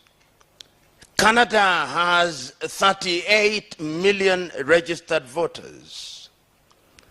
Kenya in the year 2022 had slightly under 23 million voters. As the votes were being counted, the winning candidate called the election in his favor. And 1 hour later, the losing candidate gave a speech conceding defeat. Not so long ago, another snap election was called in Germany. Germany has 58 million plus registered voters. Within 1 hour of the closing of the voting, the winning candidate had called the elections and the losing candidate had conceded. In our country, you would still be at Bomas of Kenya, deciding whether 1 + 1 is 2 or 3. We would have printed ballot papers whose cost is more expensive than our currency, and they would have been printed in Greece. We can't count. We have individuals who think that people representation is life and death, and they actually cause death, and we cheer them. We cheer them because they come from our tribes. We cheer them because they have bribed us. We may be in boardrooms before the elections and speak very soberly, but on the day of the election, we are Luo, we are Kikuyu, we are Kamba, we are Kalenjin, we are Bukus. Until we liberate ourselves from that sad reality, we'll never earn the dividends of good governance. Today, I'm reluctant to use the word democracy. Because what is it? John Hendricks Clark, that great American, said that when African countries regained their independence, not a single one of them adopted a government system that is based on African traditions. We all adopted systems that were inherited from our erstwhile colonizers, and Clark says none of us will ever succeed on the basis of those systems. And I can't agree more. Look at Africa today. As I speak, Sudan. Look at Sudan. Look at Somalia. Look at Democratic Republic of Congo. Look at the entire Sahel. In Guinea, Doumbouya had to mount a coup d'etat. In Niger, they had to mount a coup d'etat. In Mali, Timi Goïta had to mount a coup d'etat. In Burkina, Ibrahim Traore had to mount a coup d'etat. In Gabon, Nguema had to mount a coup d'etat. There may have been successful elections in Botswana and in Namibia, but those are few and far between. We must interrogate this thing we call democracy. In Kenya, the people you call leaders, don't listen to them when they are in podiums in Nairobi. No, Listen to them when they are speaking in their mother tongue at funerals, when they are their true selves. They are Bukusus or Maragoli speaking Mulembe Nation, or they are Kambas, or they are Kikuyus, or they are Luos. Their political parties don't matter. That is why there is not a single presidential candidate that has contested an election after 5 years in the same political party. As I said before, the forest change, but the monkeys same habits. And let me tell you, if you continue doing the same thing in the same way, thinking that will change, nothing will change. I now see individuals across the country congregating, and you call them opposition. These were individuals who were in the Moi government. They were in the Kibaki government. They were in the Uhuru government. What is new about them? Nothing except their insatiable greed for power and the privileges that power offers. So we are assembled here to ask critical and serious questions. I've been around.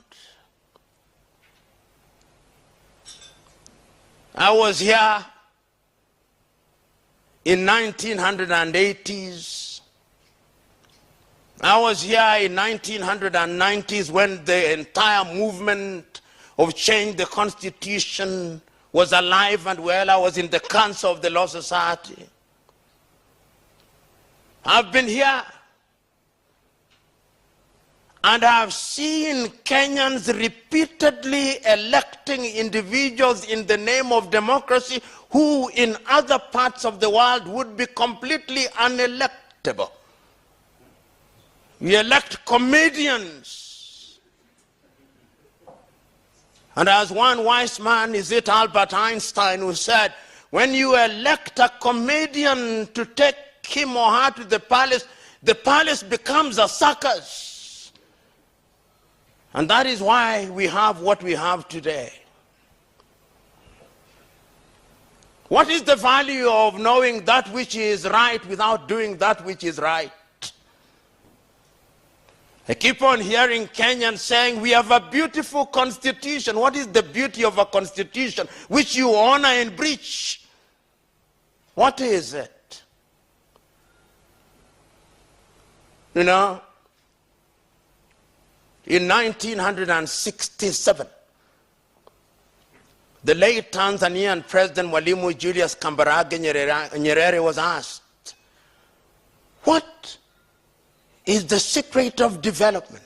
And he said in Kiswahili, siri ya maendeleo ni watu, ardhi na siasa safi. And he added, siri ya maendeleo ni vijana wenye malezi bora, siha njema na bongo kali. And then he said, ukimwona mtu anakimbia sana kwenda ikulu, mkwepe kama ukoma. Kwani kuna biashara gani ikulu? He posed rhetorically. Ikulu ni mahali patakatifu, musilibadilishe kuwa pango la walanguzi. We Kenyans hold meeting after meeting in boardroom after boardroom, in workshop after workshop. But we are unmoved and untouched. The question is, when will we have our journey to Damascus? Like Saul of Tarsus, that we may change. Are we ready for the change? Are we prepared to do that which is right and good because it is right and good? I was involved in the process of making the Constitution jointly with others for 5 years. We produced the Bomas draft. We made many recommendations, some of which were retained in the current constitution. We said Nairobi should not be a county. You made it into a county. We said we should have no more than 18 counties. Between 14 and 18, you created 47 of devolved units, each of which a governor thinks he or she is running a country. The United States of America has only 50 states with a GDP of 23 trillion United States dollars. Nigeria has only 37 states. India 37. China 30 provinces. South Africa 9 provinces. We have 47 counties with 47 governors, 47 deputy governors, 47 speakers, 47 deputy speakers, and you tell me that we are going to grow? When a county raises 400 million in a year and consumes 2 billion in a year, we can't grow. Even if there is divine intervention. We can pray and fast all we want, but nothing is going to change until we change. We have individuals in positions of leadership who do not care. They are unmoved and untouched. You accuse an individual of engaging in corruption. He has a mob around him escorting him to the offices of the Ethics and Anti-Corruption Commission. And he comes out and gives a press conference. Corruption is the most profitable business in Kenya today. You have individuals whose salaries, even if they lived for 1,000 years and worked for 1,000 years, would not buy them half an acre of land. And they are multi-billionaires. They have never won any lottery, never made any discovery. And we celebrate them as successful men and women. And we elect them to boot.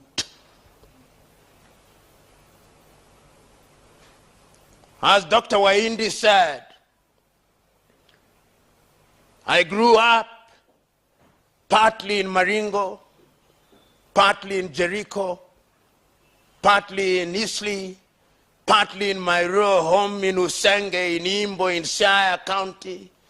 And when I was sick, you would go to the dispensary and you would find medication. Today, unless you are suicidal, you don't visit any of those outfits. When our leaders are delivering children, they go to the United States of America. And we are not angry. We are told that our police officers, and is in the public domain, collect 13.3 billion in bribes in a month, and we are not angry.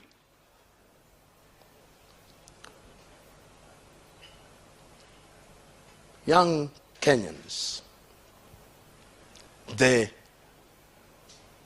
task is yours. Choose you now. Whether you want to be Kambas and Luos and Luhias and Kikuyus, or you want to be Kenyans, with the tribe only being for cultural reasons. Samora Moises Machel said, if the new African nation is to thrive, the tribe must die. Not that you cease to identify yourself as such, but it cannot be the basis for decision making. That I'm voting for an individual because he's from my ethnic group, that is the only qualification. That they gave me 200 shillings, that is the justification. We must rethink governance. Today, we have a parliament whose only claim to fame is that they have insatiable appetite for our taxes. Our parliamentarians relative to our GDP are the best paid in the world. In the world. They want CDF, not because they want to serve us.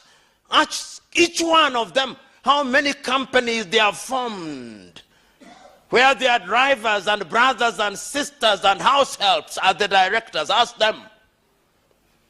Ask them whether they do not trade with the counties and with the constituencies that they run. Ask the MCA whether that is not true. Ask them how they become multi-millionaires within 2 years of joining public office. Ask them.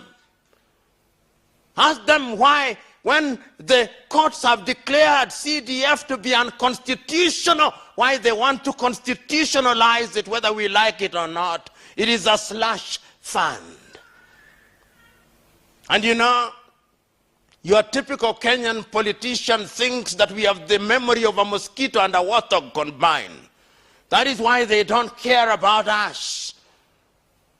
The time is now that we must demonstrate that our civic duty not only demands but requires that we make demands of them. This is not the time for cowards who die times without number.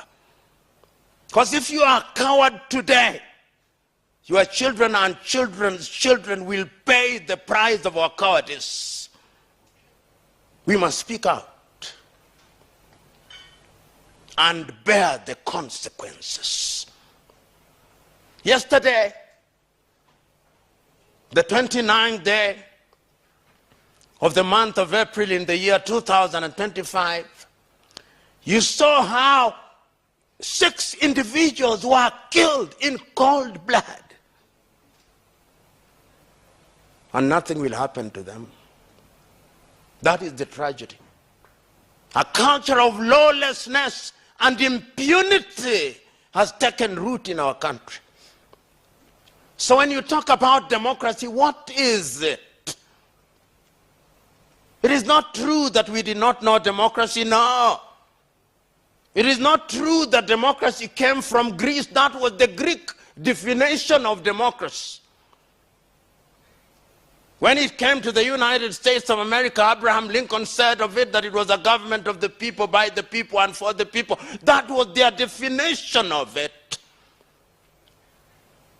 In the year 1235, in amongst the Mande people, they were already having a Mandean charter. At that time, we did not have the Universal Declaration of Human Rights.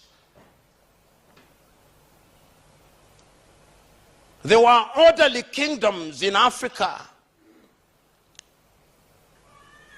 But the democracy that we are trying to practice is the neo-colonial version that was bequeathed to us by the colonizers. You come to Kenya, we still try to mimic the British. You go to former French colonies, they are trying to mimic the French. You go to former Portuguese colonies, they are trying to mimic the Portuguese. Until the day that we exercise the ghost of mimicry, we are going nowhere. That is why when you go to our parliament, a member of parliament cannot pronounce a word without saying, Mr. Speaker, sir, make your point. Mr. Speaker, sir, cannot be form and part of a speech. And you look at your speaker, he is dressed in wool that was used in medieval Europe, and you think that that is a badge of honor. You go to our courts, you find our judges are equally dressed in things that ought to belong to the Museum of History alongside the spinning wheel. And we think it is a badge of honor. You come to our leaders, they still want to be addressed as His Excellency or the Right Honorable something. Titles that were used in medieval Europe. We must change. And we are only going to change when you, the young generation, my friend Habib, in Kariobangi, and I know that area well. We work there even as I speak.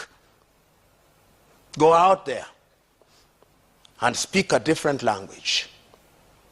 When we were growing up in Jericho, it did not matter whether one was Kikuyu. We didn't even know.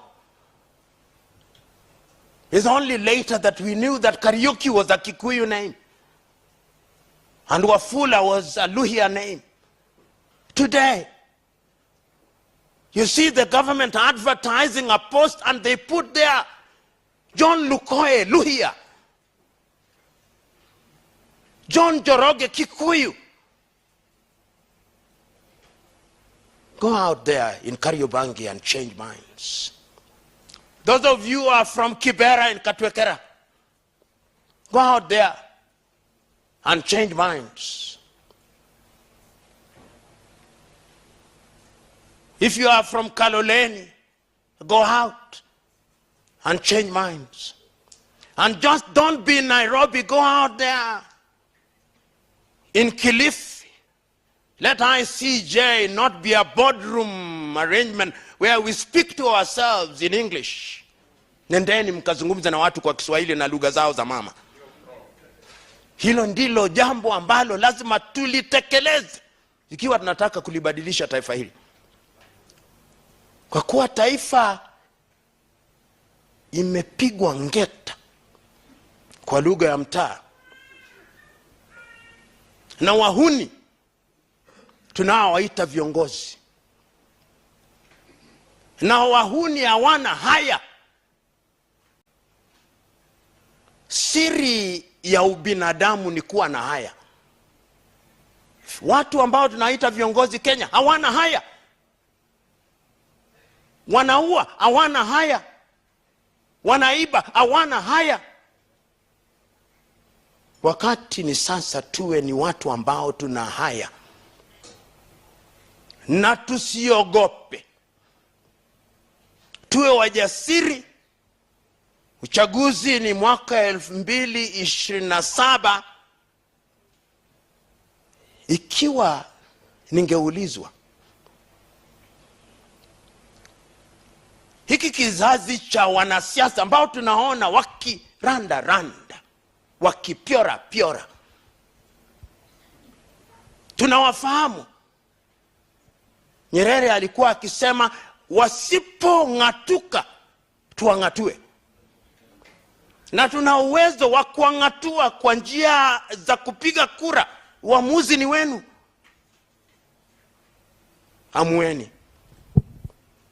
Amueni. Na namalizia hivi.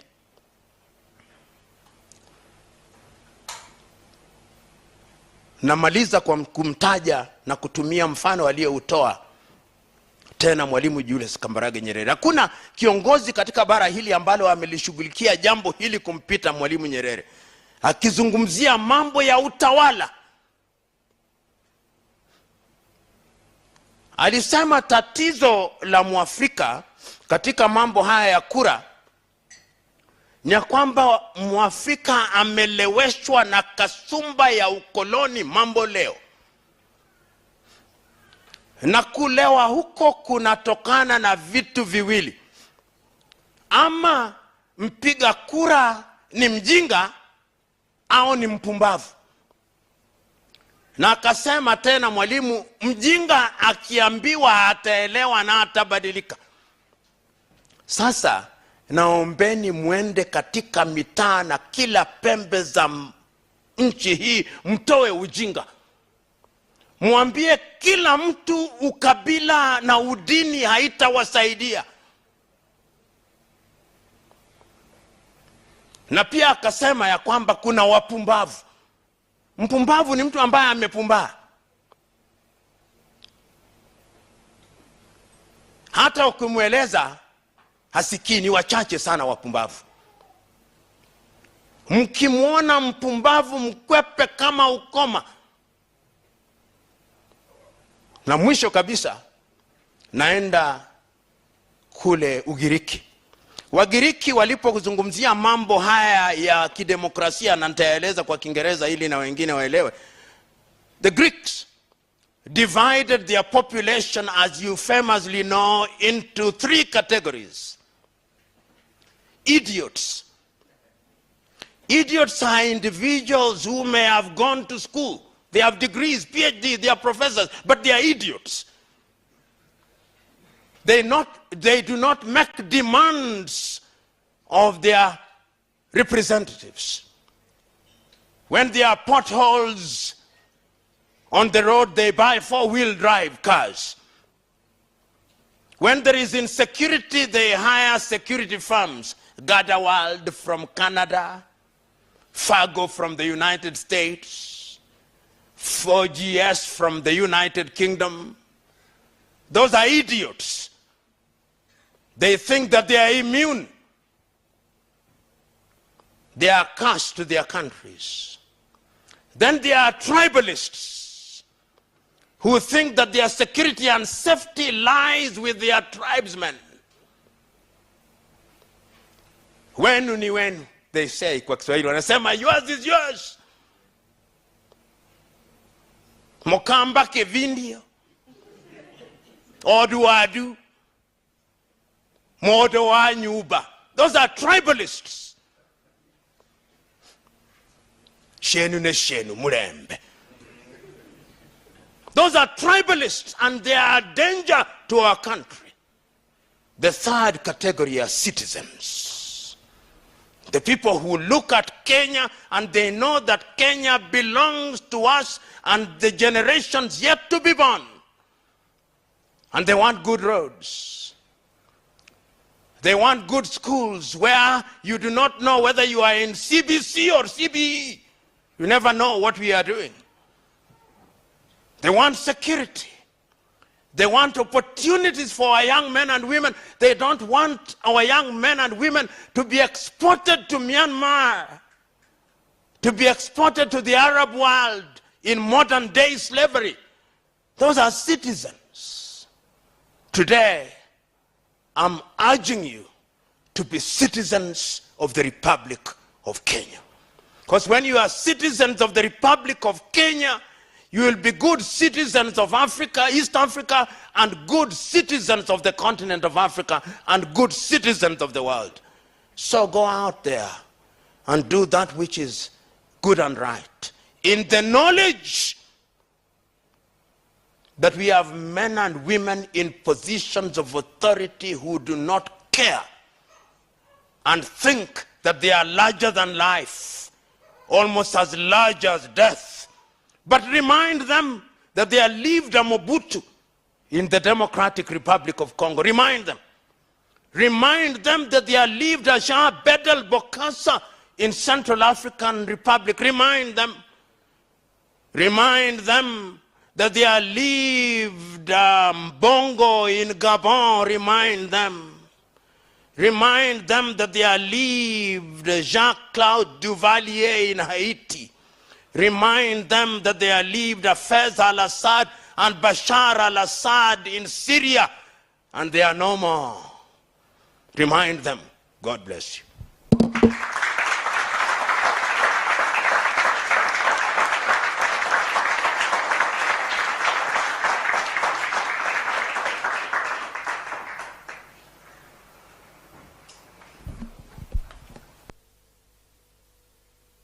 I am honestly speechless. That was the right context for this meeting. Thank you so much, Professor. Thank you for the reflections around what is democracy. Thank you for asking us to strip away our tribal burdens, because whereas we wear culture proudly, sometimes it weighs us down and it does not enable us to think critically and make the right decisions. But you know what I will do? I will not go deep into what Professor has said, because the next session is exactly that. We will have the rare opportunity to ask specific questions to our keynote addressee. So prepare those questions. Those reflections that you were jotting down, prepare them. We will only take a few questions in the interest of time, very few questions. So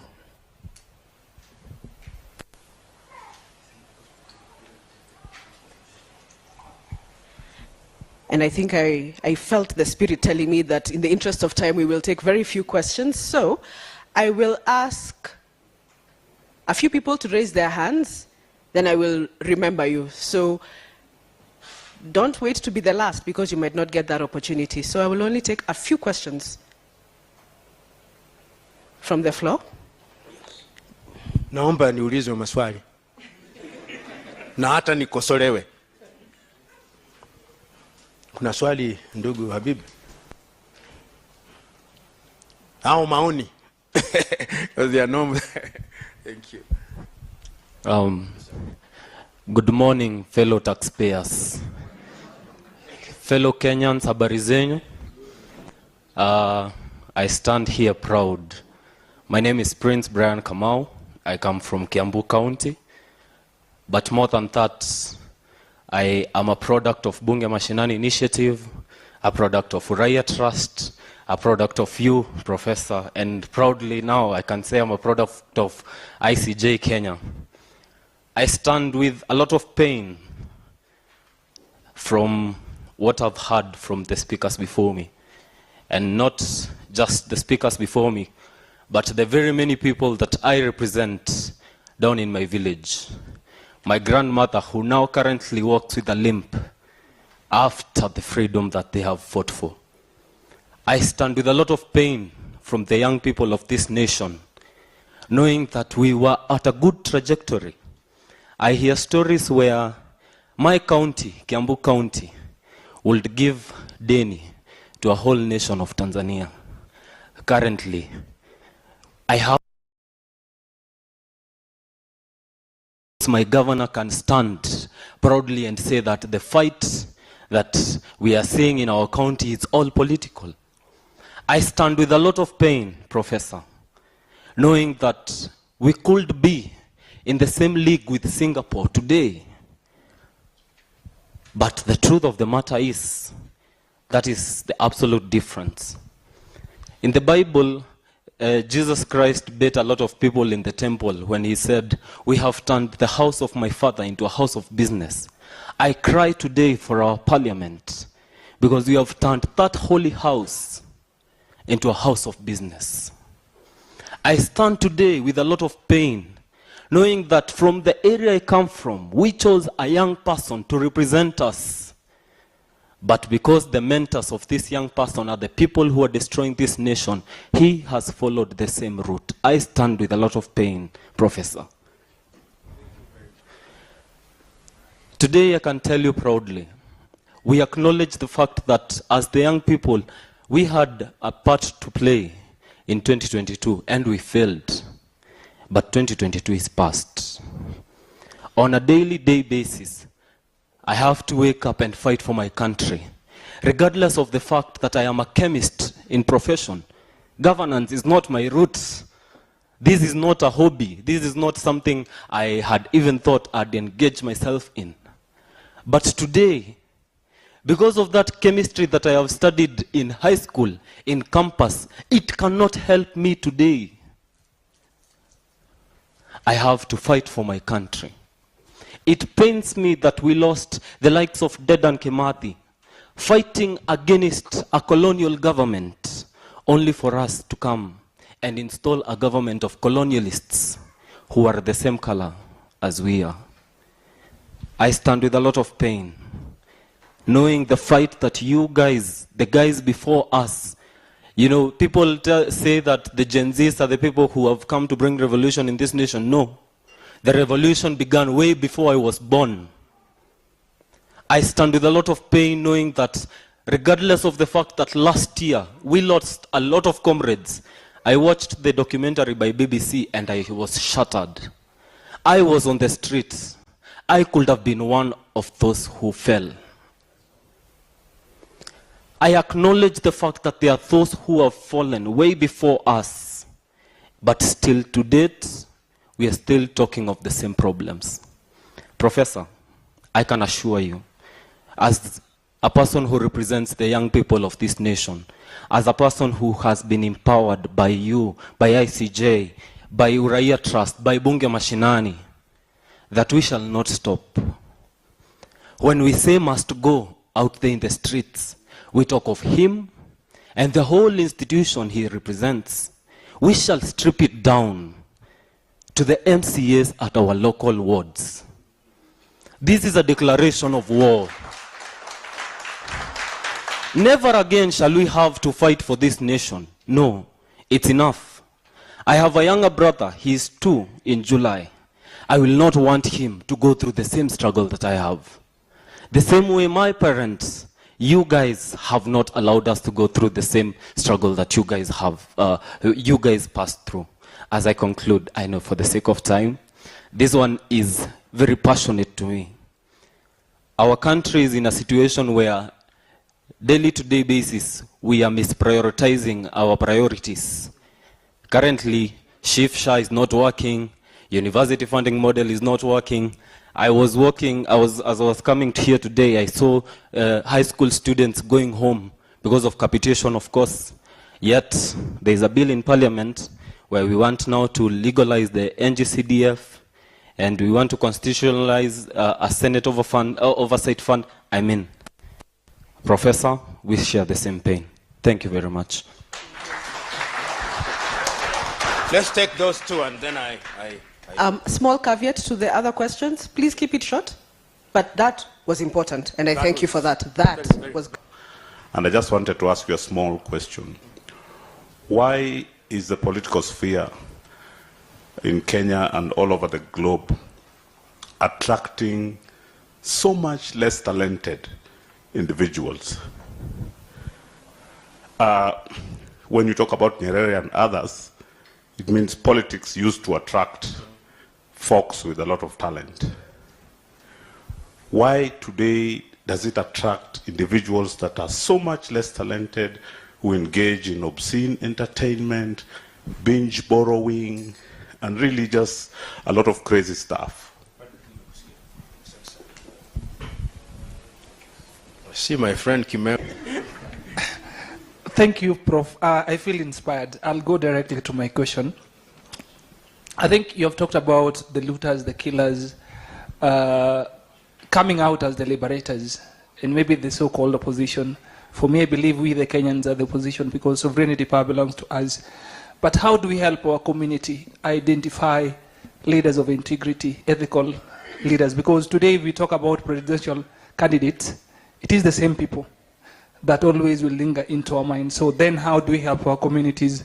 Then the other question is, what are you doing, and maybe the future plans that you have in terms of guiding and mentoring young people so that they can be able to take the leadership position? Because yes, I vied in the last general election, but the challenge, tribe, lack of resources, and are you the son of who? So how again do we go about these? You have talked about the tribe, stripping of the tribalism. How do we deal with the issue of tribe? Practical way on how we can be able to dismantle tribalism in our country. Thank Congo you. must be annoyed with you on his name. Thank you, Prof. It's an honor to actually ask you this. My name is Samantha Lubulwa. I'm a NOREC fellow. I'm from Uganda, and I'm working with ICJ. I look up to you so much. You're like my compass direction. So this goes to you. You quoted in your statement and you said, if we continue doing the same thing in the same way, we won't see change. As youth here, all of us are passionate about change. However, we lack direction. As a person who has lived through all these generations, give us a way. What more new thing can we do? We acknowledge the fact that we live in different environments, and we've also been told that history repeats itself. I guess that's why the Gen Zs had to protest and they were killed, because this is what they've grown up knowing this. Maji rebellion, Nyangire rebellion. Success has always been through rebelling, then you are attacked, some die, then some win. But then we see that even with the Gen Z protest, we didn't see any success. Still, the things that they died for are still existing. So as the youth who are passionate, I mean, we had people dying because of that. Maybe if they were guided to a better route, if we have to get a think tank and think of better ways of creating change than following the old norm, maybe we could change. So my question still goes back. What new thing can we do to create the change that we need. We are passionate. We want to create the change. We just lack direction. Thank you. Thank you. Let me take those. One of the things that I've learned over the years, first of all, I start with my good friend Patrick's question. Oh, that I go here. Okay. You know, in the year 2006, I had this conversation. My friend Kimeu knows. And we formed a political party. And this happened at a time when I'd been talking to an institution which I will not name. But the individuals in that institution said, go out and offer yourself and others. We held meetings. And we founded a party called Chama cha Uzalendo. Go back and see. I think I left it several years ago when I was going into other public spaces. And I contested in 2007, and I've written a book about it, a book called A Call for Political Hygiene in Kenya, or Sanitizing Kenyan Politics. My experience during that process. I held 250 meetings like this in Kamukunji, complete with a manifesto written. The then director of the World Bank was here, and he was my good friend, and he went with me to what is now the Juakali in Kamukunji. We had a meeting with them, and he said, if you elect this man, we are going to come and invest here to demonstrate what can be done. 250 meetings. I paid no money. Only 2 people gave me money. One was Wala bin Wala, I can mention. The other one gave me anonymously. 1 million Kenya shilling. I spent $500,000, and the rest, I asked him, what do I do with it? He said, use it in your foundation. On the day of the voting, I was voting at a place next to Mudhurwa, Landis. I saw busloads of people from Kiambu being brought by my opponent. So the people I was campaigning amongst, those who are Luos had registered in Kibera, those who are Luhias had registered in Kawangware. I was speaking to people who are not voters in Kamukunji. And if you remember very well what happened in that election, there was no declared winner. We found ballot boxes in Bahati and other places. I immediately complained to my good teacher and friend, Aaron Ringera, who was then the director of Kenya Anti-Corruption Commission. If you read my book, I've reproduced both my letter to Ringera and his reply to me. Ultimately, the court declared that one Mr. Mbugo had won the election. We do not know by what margin and what, but he was declared. It taught me one thing. People are not interested in ideas. The electorate has not reached that stage. Today is even worse. There is a friend of mine who in the last election wanted to contest in Game constituency, and he went there thinking he would tell them that the young people told him, no, we know what you want to tell us, just give us money. Another one declared that he wanted to be a candidate, and immediately announced in Nairobi there were over 100 people in his rural home. He renounced and he said, I'm no longer contesting. What we have are kakistocracies, governments by our very worst, kleptocratic kakistocracies. And we can only liberate ourselves from such situation through civic empowerment. Which brings me to your question. You now have a testimony, like I do, that I tried. It is not going to be easy. It may not happen in your lifetime. That is what you must know, that the good things you want may not happen in your lifetime. Your duty is to play your part. That part that you play is your contribution. The contribution you are now making is perhaps much bigger than an MC and a member of parliament. And you are doing it out of passion and out of love. You are a chemist. You are here out of love and passion for your country. Rebellion is the nature of human beings. We'll always rebel. We'll always seek that which is better and superior. And when I want to be cynical, I said that rebellion started in heaven itself. So who are we? The bug of rebellion will always be with us. And that is why Corazon Aquino, how many of you here remember Corazon Cojuangco Aquino, the lady who was the president of Philippines? He said that when you talk about democracy in an environment where people are enlightened, you are talking about nothing but a confederacy of fools. Democracy or good governance requires a people who understand why they are voting. Today, you go to certain countries, you see that feeling. People may say all they want about Rwanda, but I see that feeling. There's that level of civic awareness. They are not perfect. People may say all they want about Tanzania, but I see something. I see in Tanzania, they are good friends of mine. They are people who are senior government position. A good friend of mine who is the Deputy Prime Minister, Doto Biteko. Just listen to him when he is talking and he's addressing serious issues. Sobriety. I want you to see, yesterday Mzee Wasira of CCM was responding to our own Martha Karua. I want you to see Wasira's response. How measured it was. No insults. Something happening there. Will we see the fruits of it now? No. In Botswana, you can see something there. In Namibia, we can see something there. So let us always also remember that when we talk about Africa, it's not as if we have lost it all. No. There are things, good things happening in the continent, just as there are good things and bad things happening in Europe. They are now fighting in Ukraine, killing each other. You must never give up. He is asking what I'm doing. What I'm doing, I've been doing since the year 1994. I believe our foundation, which is present in every county in this country, present in 46 African countries, working with young people. He has come. I've never met him until 3 hours ago. He saw the work of our foundation in Tel Aviv, in Israel, and he is from Eritrea, and he's come here to work with us.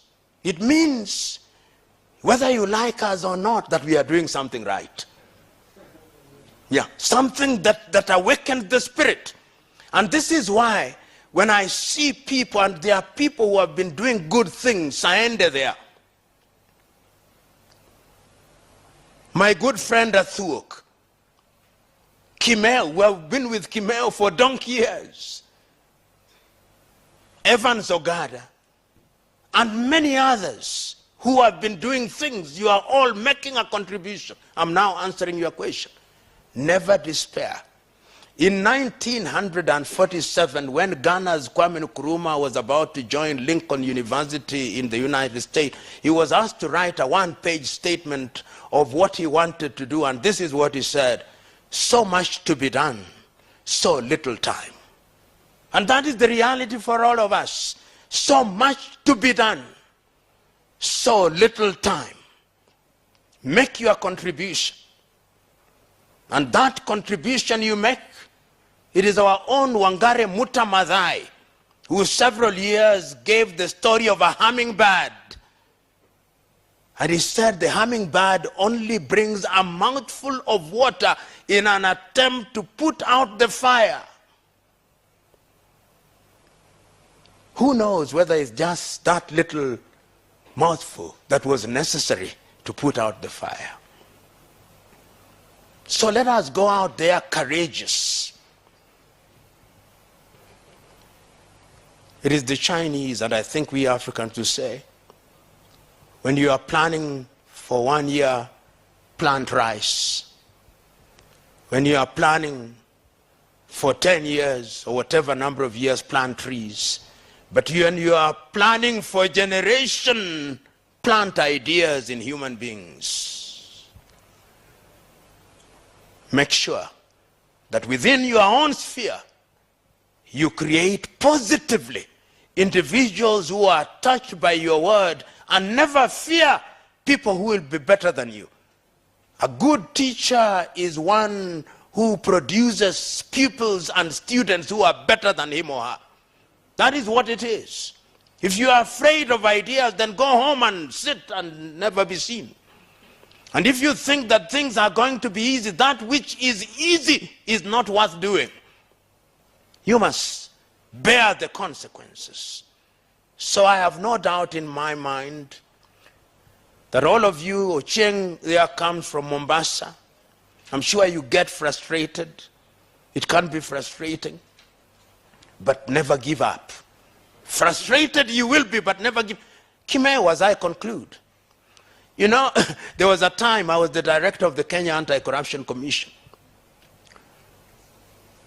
I went into a forum such as this and somebody asked, what does the Kenya Anti-Corruption do to eliminate corruption? And I told the individual, the Kenya Anti-Corruption Commission, which is the Ethics and Anti-Corruption Commission, has only 200 employees. What is corruption? I asked. I asked the individual, are you a Christian? Yes. Do the 10 Commandments say, thou shalt not steal? Yes. Have you stopped stealing? Because that is what corruption is all about. The Bible has not stopped you from stealing. The Hindu Gita has not stopped you from stealing. The Quran has not stopped you from stealing. Then you think that the Kenya Anti-Corruption Commission or the Ethics and Anti-Corruption Commission is going to stop you from stealing? No. It is you who must make the decision that you are not going to engage in criminality. And as a society, we must choose to punish individuals who engage in criminality. You will remember that the law to abolish my office as Director of Anti-Corruption Commission was passed at midnight to abolish our offices. Because we had asked that several cabinet ministers be arrested.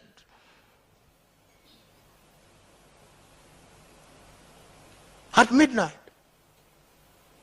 The people whom we want arrested, some of them are now governors and ministers. As I speak, I see them, wanajifanya, wanajitapa-tapa, wanaomba, wanaenda kanisani tu.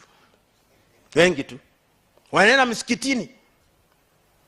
And Kenyans wanawashabikia. I remember when I was at the anti-corruption one day, one of the thieves whom we had said should be arrested came to the Kenya anti-corruption officers at the Integrity Center, and young people were singing, ni mwizi wetu. Ni mwizi lakini ni mwizi wetu. Ni mwizi lakini ni mwizi wetu. He's a thief, but he's our thief.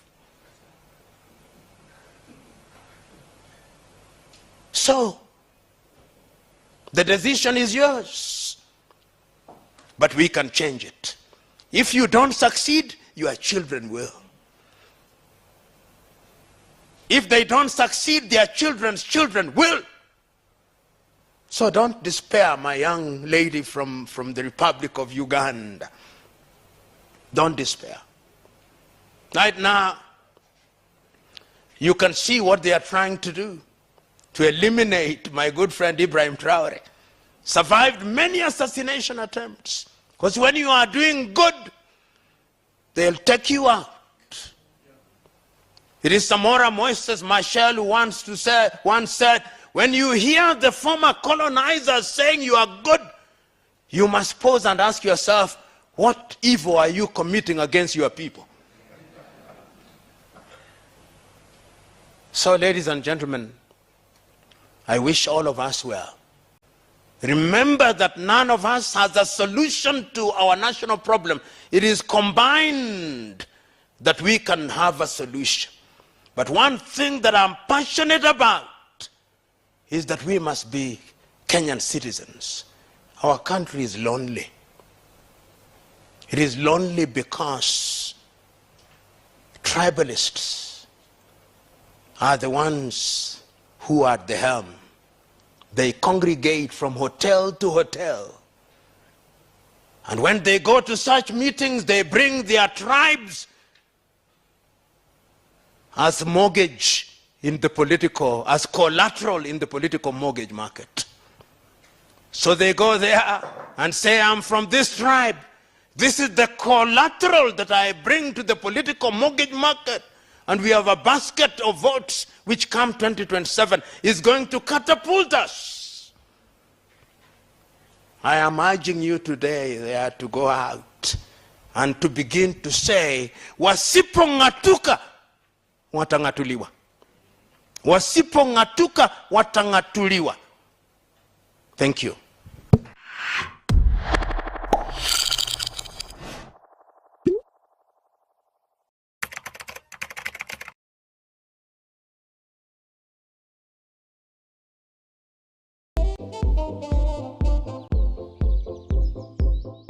I'm here to give you an elaborate introduction of our speaker this morning.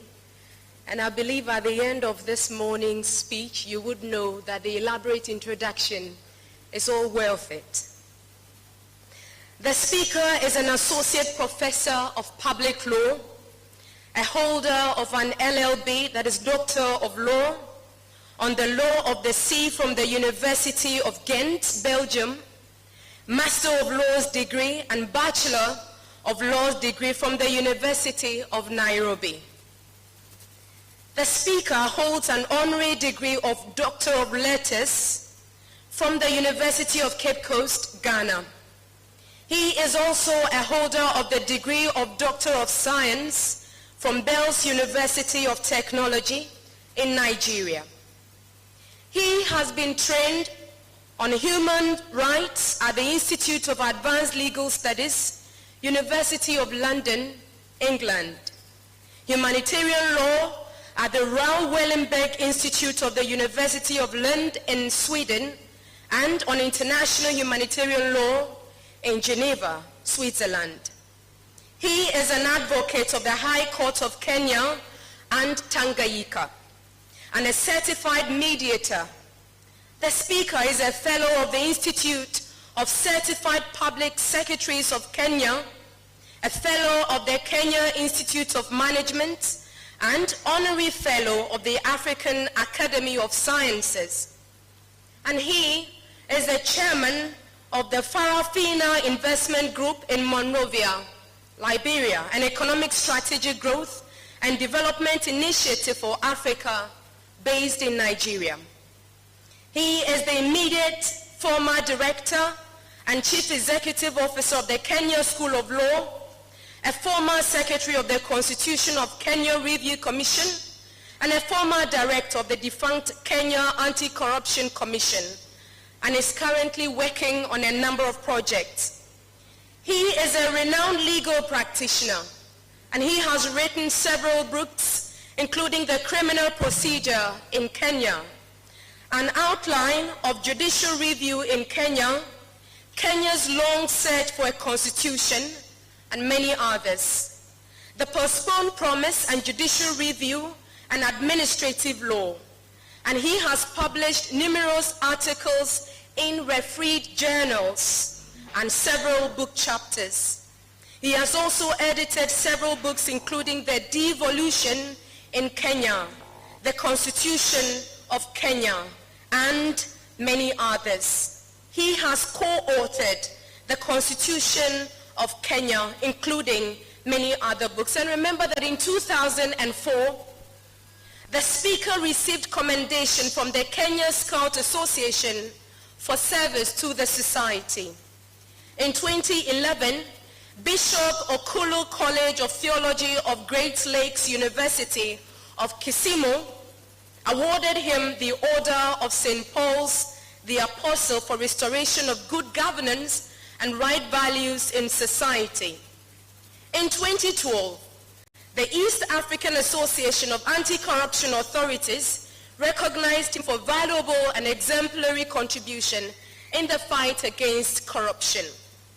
He has been named and recognized by the International Commission of Jurists, the Kenyan section, and the Law Society of Kenya for his exemplary contribution to the legal profession.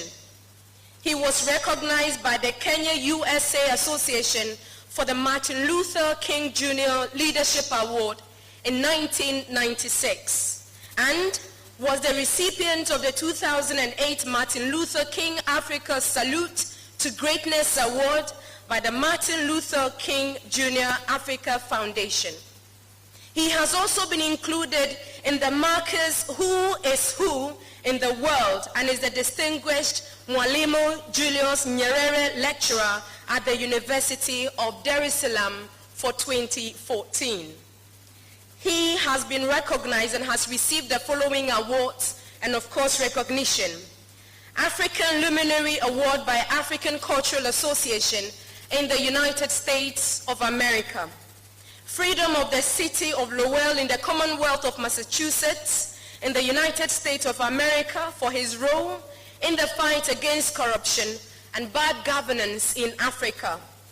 Recognition by the House of Representatives of the Commonwealth of Massachusetts in the United States of America for exemplary work in the fight against corruption and bad governance in Africa. And currently, he practices law with Lumumba and Lumumba advocates and coordinates activities under the PLO Lumumba Foundation. Ladies and gentlemen, Professor PLO Lumumba.